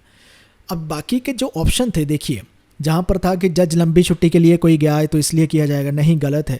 कि कोई परमानेंट अपॉइंटमेंट अवेलेबल ही नहीं है इसलिए एडहॉक को रख लिया जाएगा, नहीं, ऐसा भी नहीं है। या फिर पेंडिंग केस बहुत बढ़ गए हैं इसलिए रख लिया जाएगा, ऐसा भी नहीं है। सिर्फ एक केस में रखा जाएगा, वो है लैक ऑफ कोरम। ये आर्टिकल 127 की प्रोविज़न है। इसके सोर्स की बात करें एडहॉक जज का, लक्ष्मीकांत में आपको एक पैरा भी मिल जाएगा, पढ़ सकते हैं। पंचायती राज सिस्टम को लेकर आपको कुछ ऑप्शंस दे रखी है, स्टेटमेंट दे रखी है, और आपने बेसिकली बताना है कौन कौन सी इनमें से ठीक है। इसका जो राइट आंसर है वो है 1 2 3 ठीक है, लेकिन हायरार्किकल स्ट्रक्चर जो है वो नहीं ठीक है। तो बेसिकली सेल्फ गवर्नेंस होती है, लोकल लेवल पर 3 टायर पाया जाता है पंचायती राज सिस्टम में, डिसेंट्रलाइजेशन की बात होती है, लेकिन हायरार्किकल स्ट्रक्चर की बात नहीं होती है। रादर लोगों की एम्पावरमेंट की, लोगों की पार्टिसिपेशन बढ़े, ऐसी बात होती है। हायरार्किकल स्ट्रिक्ट सेंस में नहीं बात होती है। सेंटर स्टेट रिलेशन को किसने जो है म्युनिसिपल रिलेशन कहा था वो तो हम जानेंगे, लेकिन आपने बताना ये म्युनिसिपल रिलेशन होने का यहाँ पर मतलब क्या है। तो बेसिकली जब सेंटर स्टेट को कंट्रोल करता है फाइनेंशियल मैटर्स को लेकर, वही म्युनिसिपल रिलेशंस कहा जाता है। अच्छा क्वेश्चन बना रखा है। डॉक्टर BR अम्बेडकर ने ये म्युनिसिपल रिलेशन जो है एक फ्रेज यूज़ किया था क्रिटिसाइज़ करने के लिए कि जो कॉन्स्टिट्यूएंट असेंबली ने इंडियन के कॉन्स्टिट्यूशन में ये स्टेट की फाइनेंशियल डिपेंडेंसी बना दी है सेंटर पर, उसको लेकर वो क्रिटिसाइज़ कर रहे थे। कहते कि स्टेट चाहे इंडिपेंडेंट यूनिट है अपने आप में, लेकिन उसकी फाइनेंशियल मैटर्स को लेकर डिपेंडेंसी बना दी है, बिल्कुल वैसे ही जैसे म्यूनिसिपैलिटीज़ की होती है, हायर अथॉरिटीज़ पर वो डिपेंड रहते हैं अपने फाइनेंशियल रिसोर्सेज के लिए, ऐसे सेंटर स्टेट्स जो है वो सेंटर पर डिपेंड है। तो ये एक म्यूनिसिपल रिलेशन चल रहा है जैसे, तो क्रिटिसाइज़ करते हुए कहते हैं। अगले क्वेश्चन में आपको कुछ फाइनेंस कमीशंस ऑफ इंडिया के चेयरपर्सन के नाम दिए गए हैं और उनको आपने क्रोनोलॉजिकल ऑर्डर पे लगाना है। इसका जो राइट आंसर बनता है वो है ऑप्शन नंबर 3। एक एक करके हम देख भी लेते हैं कौन कौन से आ रखे हैं। जैसे कि NKP Salve 9th finance commission है, 1989 से 1995 चलते हैं। AM Khusro 11th finance commission 2008 to 2005 तक चलते हैं। Doctor C Rangarajan 12th finance commission है, 2005 से 2010 चलते हैं। और विजय केलकर जो है 13th फाइनेंस कमीशन है, 2010 से 2015 तक चलते हैं। इन सभी के नाम जो है आप एक बार ओवरव्यू कर सकते हो, खास करके जो रिसेंट वाले हैं जैसे NK सिंह है, YV रेड्डी, इनको तो आपने याद रखना और पहला भी याद रख लेना। एक टेबल है लक्ष्मीकांत में, उसको एक बार गो थ्रू कर लेना। अब आपसे पूछा गया है कॉन्टीजेंसी फंड जो है वो किसकी ज्यूरिडिक्शन में रखा जाता है। इसका राइट आंसर है प्रेसिडेंट की ज्यूरिडिक्शन में रखा जाता है। तो क्या होता है basically contingency fund? Contingency fund जो है article 267 close number 1 Indian constitution में इस्टेब्लिश किया जाता है। इसका बेसिकली यूज़ ये होता है कोई अचानक उत्पन्न होने वाले जो खर्चे, अनफोर्सिन एक्सपेंडिचर जो है उस पर कुछ एक्शन लेना चाहिए और ज़रूरी है तब तो लिया जाता है। तो प्रेसिडेंट जो है ऑथराइज़ कर सकते हैं ऐसे विड्रॉल को। लेटर ऑन चाहे पार्लियामेंट जो है रेगुलराइज कर देती है इसको सप्लीमेंट्री ग्रांट्स के थ्रू।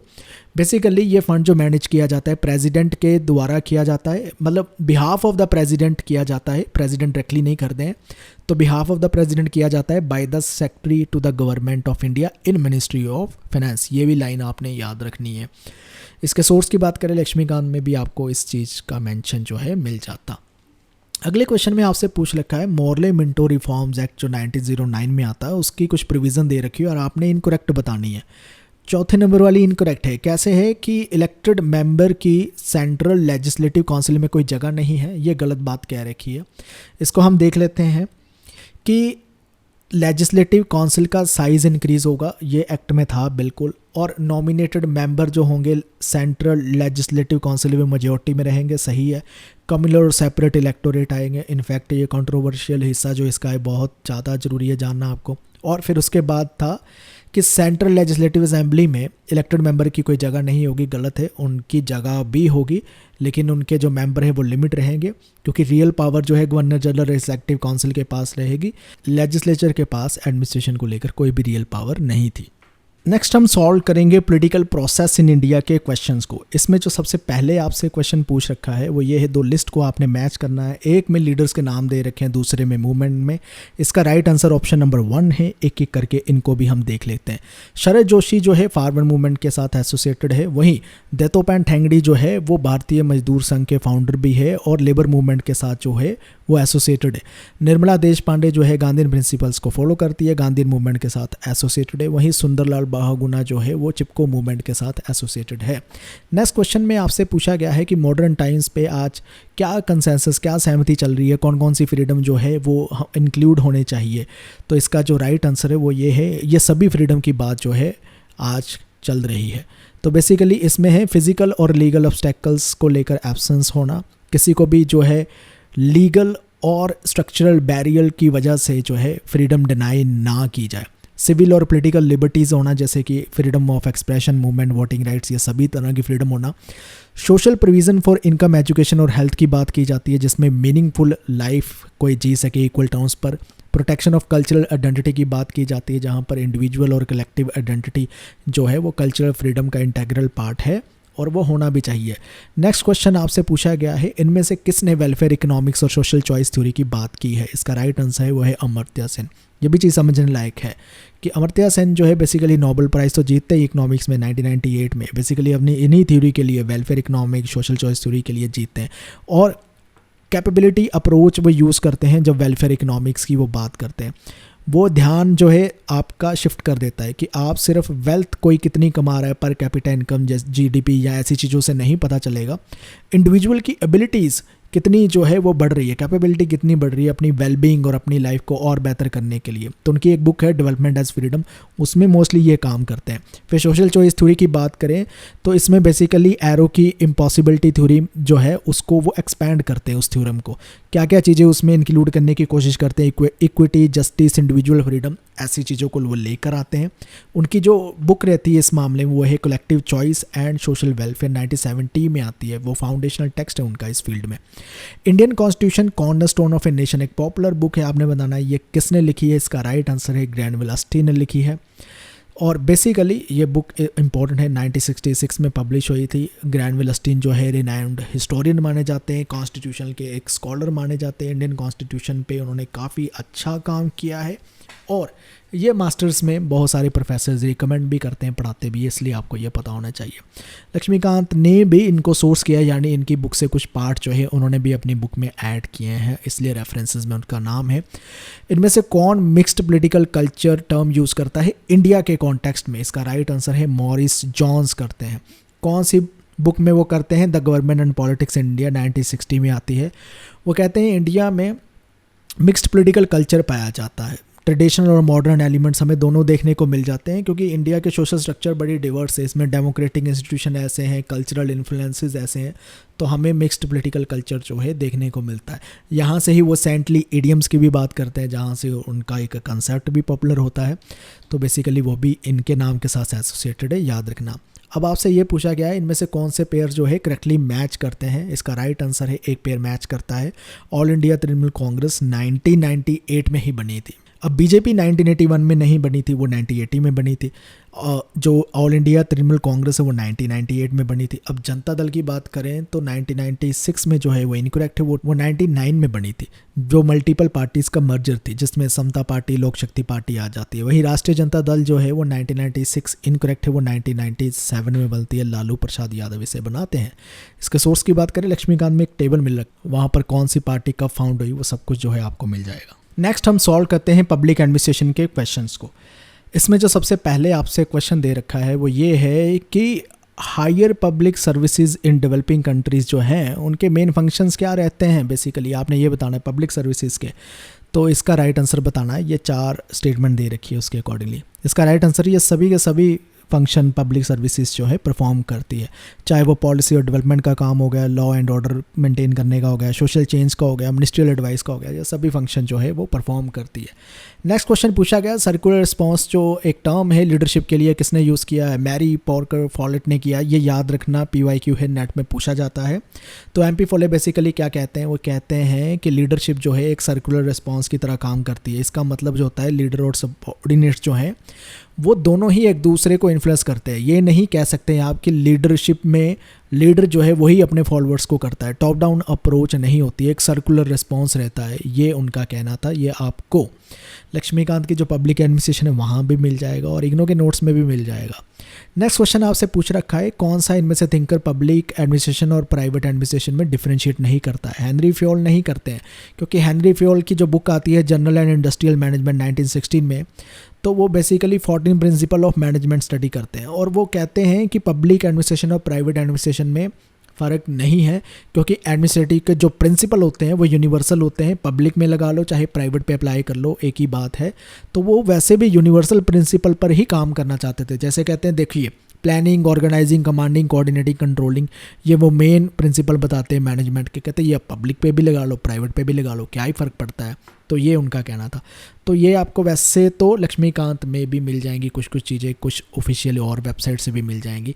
नेक्स्ट क्वेश्चन में आपसे पूछ रखा है कि क्लासिफिकेशन जो होती है पोजीशन की, कि कौन बड़े रुतबे पे, रैंक पे, वो किन बेसिस पे होती है, कैसे डिसाइड की जाती है? इन 4 में से आपने बताना है। इसका राइट आंसर है पहले 2 में से। ड्यूटीज़ और रिस्पॉन्सिबिलिटी डिसाइड करती है कि आपकी कौन सी पोजीशन रहेगी इस किसी भी ऑर्गेनाइजेशन में। रेम्यूनरेशन जैसे सैलरी और कॉम्पनसेशन वगैरह हो गया, या इनकम, ये सारी चीज़ें डिसाइड नहीं करती है। यही इस क्वेश्चन का मतलब था। नेक्स्ट क्वेश्चन में आपसे ये कह रखा है कि मैनेजमेंट सिस्टम में ज़्यादा पावर कौन गेन करता जा रहा है। एडमिनिस्ट्रेटिव डिपार्टमेंट जो है ज़्यादा पावर गेन करते जा रहे हैं जैसे जैसे मैनेजमेंट सिस्टम का एक्सपेंशन हो रहा है, क्योंकि ब्यूरोक्रेटिक गवर्नेंस का राइज हो रहा है। एडमिनिस्ट्रेटिव डिपार्टमेंट जो है वो ज़्यादा पावर गेन करते जा रहे हैं। वो ज़्यादा पावर कैसे गेन करते जा रहे हैं ये चीज़ अब आपको समझनी होगी, क्योंकि पॉलिसी या लॉ बनाने का काम चाहे लेजिस्लेचर का है, लेकिन एडमिनिस्ट्रेटिव डिपार्टमेंट इंप्लीमेंट भी करते हैं, इंटरप्रेट भी करते हैं और रेगुलेट भी करते हैं। और इस टाइम पर जब ये चीज़ें कर रहे हैं तो वो कुछ डिस्क्रिशनरी पावर भी एक्वायर कर लेते हैं, तो जिसके चलते हुए इनकी पावर बढ़ रही है। Saint Paul of bureaucracy and capitalist rationality, ये वर्ड किसके लिए रेफर किया जाता है? मैक्स वेबर के लिए किया जाता है। इसको भी थोड़ा सा समझ लेते हैं। उन्हें सेंट पॉल कहा जाता है ब्यूरोक्रेसी का, कैपिटलिस्ट रैशनैलिटी का, क्योंकि उनको जो ब्यूरोक्रेसी, रैशनलाइजेशन और कैपिटलिज्म, इन थीम पर उन्होंने काम किया है। उनकी एक राइटिंग है Protestant ethic and the spirit of capitalism. यहाँ पर बेसिकली वो कहते हैं कि ब्यूरोक्रेसी का एक इम्पॉर्टेंट रोल प्ले होता है जब कैपिटलिज्म की राइज की बात आती है। तो उनका जो ब्यूरोक्रेसी का काम है, हायरार्किकल होती है ब्यूरोक्रेसी, रूल बेस्ड होती है, डिसीजन मेकिंग, स्पेशलाइजेशन, इम्पर्सनैलिटी, ऐसी क्वालिटीज़ पर जो है ब्यूरोक्रेसी काम करती है। इसलिए मैक्स वेबर के इन चीज़ों के लिए उन्हें सेंट पॉल कहा जाता है। नेक्स्ट अब से पूछा गया है कि पब्लिक कोऑपरेशन जो है वो क्या बेसिकली अचीव करना चाहती है। पब्लिक कॉर्पोरेशन जो होती है वो अचीव करना चाहती है public accountability with business efficiency. अब पब्लिक कॉर्पोरेशन जो लोक निगम भी कहते हैं, वो बेसिकली सेमी ऑटोनमस बॉडीज़ होती है, सरकार के द्वारा बनाई जाती है कमर्शियल एक्टिविटीज़ को परफॉर्म करने के लिए, जिसमें वो पब्लिक अकाउंटेबिलिटी भी बनाए रखेंगी। तो उसका काम ये होता है बिजनेस एफिशिएंसी भी लेकर आनी है, यानी प्रॉफिट की ओर भी ध्यान देना है जैसे प्राइवेट एंटरप्राइज करते हैं, लेकिन उसके साथ लोगों की वेलफेयर जो करनी है, पब्लिक वेलफेयर, वो भी ऑब्जेक्टिव को उन्होंने नहीं भूलना है। अब LIC, ONGC, एयर इंडिया जैसी जो कंपनी है, प्राइवेटाइजेशन होने से पहले वो कुछ ऐसे ही काम कर रही थी। इसके अगर सोर्स की बात करें तो लक्ष्मीकांत की गवर्नेंस इन इंडिया की जो बुक है उसमें हमें ये चीज़ मिल जाती है। चलिए अब नेक्स्ट और अपना आखिरी unit governance and public policy in India के क्वेश्चंस को सॉल्व करते हैं। इसमें जो सबसे पहले क्वेश्चन दे रखा है वो ये पूछ रखा है, मजदूर किसान शक्ति संगठन जो है इनमें से किसके साथ एसोसिएटेड है? वो राइट टू इन्फॉर्मेशन के साथ एसोसिएटेड है। ये समझ लेना, आप कहोगे किसान राइट टू इन्फॉर्मेशन कैसे मैच कर रहा है? तो बेसिकली ये जो संगठन है ये ग्रास रूट लेवल की एक ऑर्गेनाइजेशन है जिसका एक बहुत बड़ा रोल रहता है राइट टू इन्फॉर्मेशन मूवमेंट में। राजस्थान में 1990 में फाउंड की गई थी। अरुणा रॉय, निखिल देव और भी लोगों ने मिलकर इसको बनाया था। ये बात कर रही थी गवर्नेंस में ट्रांसपेरेंसी को लेकर आने की, रूरल एम्प्लॉयमेंट को लेकर आने की, वेज डिस्ट्रीब्यूशन की ये बात करती है। इनके एक्टिविज़म के चलते हुए ही राइट टू इन्फॉर्मेशन एक्ट जो 2005 में आता है वो इनके एक्टिविज़म के चलते हुए ही आता है। बेसिकली ये आपको लक्ष्मीकांत की गवर्नेंस इन इंडिया की बुक में भी ये चीज़ मिल जाती है।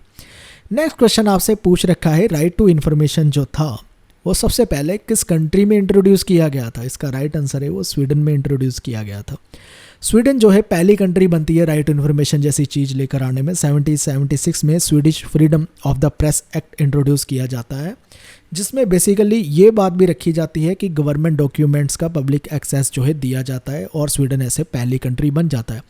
2 लिस्ट दे रखी है और इनको आपने बेसिकली मैच करना है। सेकंड एडमिनिस्ट्रेटिव रिफॉर्म कमीशन की रिपोर्ट्स दे रखी है और रिपोर्ट कौन कौन सा एरिया कवर करती है ये पूछ रखा है। इसका सही आंसर थर्ड है। ये बहुत ही डिफ़िकल्ट क्वेश्चन बन जाते हैं ऐसे, कितना याद रखेंगे हम रिपोर्ट्स को?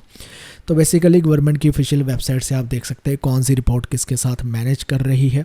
ऐसे टफ क्वेश्चन बन जाते हैं। नेक्स्ट और लास्ट क्वेश्चन जो है वो पूछा गया है आपसे इस चीज़ को लेकर कि ब्यूरोक्रेटिक सिस्टम के जो ईविल है उसके सेफगार्ड्स कौन कौन से इनमें से जो है वो हो सकते हैं। तो बेसिकली 1, 2, 4 हो सकते हैं, लेकिन तीसरा जो है ना सेंट्रलाइजेशन ऑफ अथॉरिटी वो नहीं हो सकता। तो बेसिकली डिसेंट्रलाइजेशन करना, fair and efficient service management लेकर आना, पार्लियामेंट का कंट्रोल और कैबिनेट का कंट्रोल इफेक्टिव रहना ब्यूरोक्रेसी पर, ये सब कुछ जो है वो सेफगार्ड है कि ब्यूरोक्रेसी में करप्शन या ईविल जैसी चीज़ें कम आएगी। लेकिन अथॉरिटी का सेंट्रलाइजेशन होना ठीक नहीं है, इससे तो ब्यूरोक्रेटिक कंट्रोल और भी ज़्यादा बढ़ जाएगा, जिसमें ब्यूरोक्रेसी के ईविल भी बढ़ जाएंगे। ये चीज़ आपने याद रखना है। उम्मीद करते हैं आज की वीडियो में आपने बहुत सारी चीज़ें सीखी होंगी। अगर आपकी लर्निंग अच्छी रही है वीडियो को ज़रूर लाइक कर देना।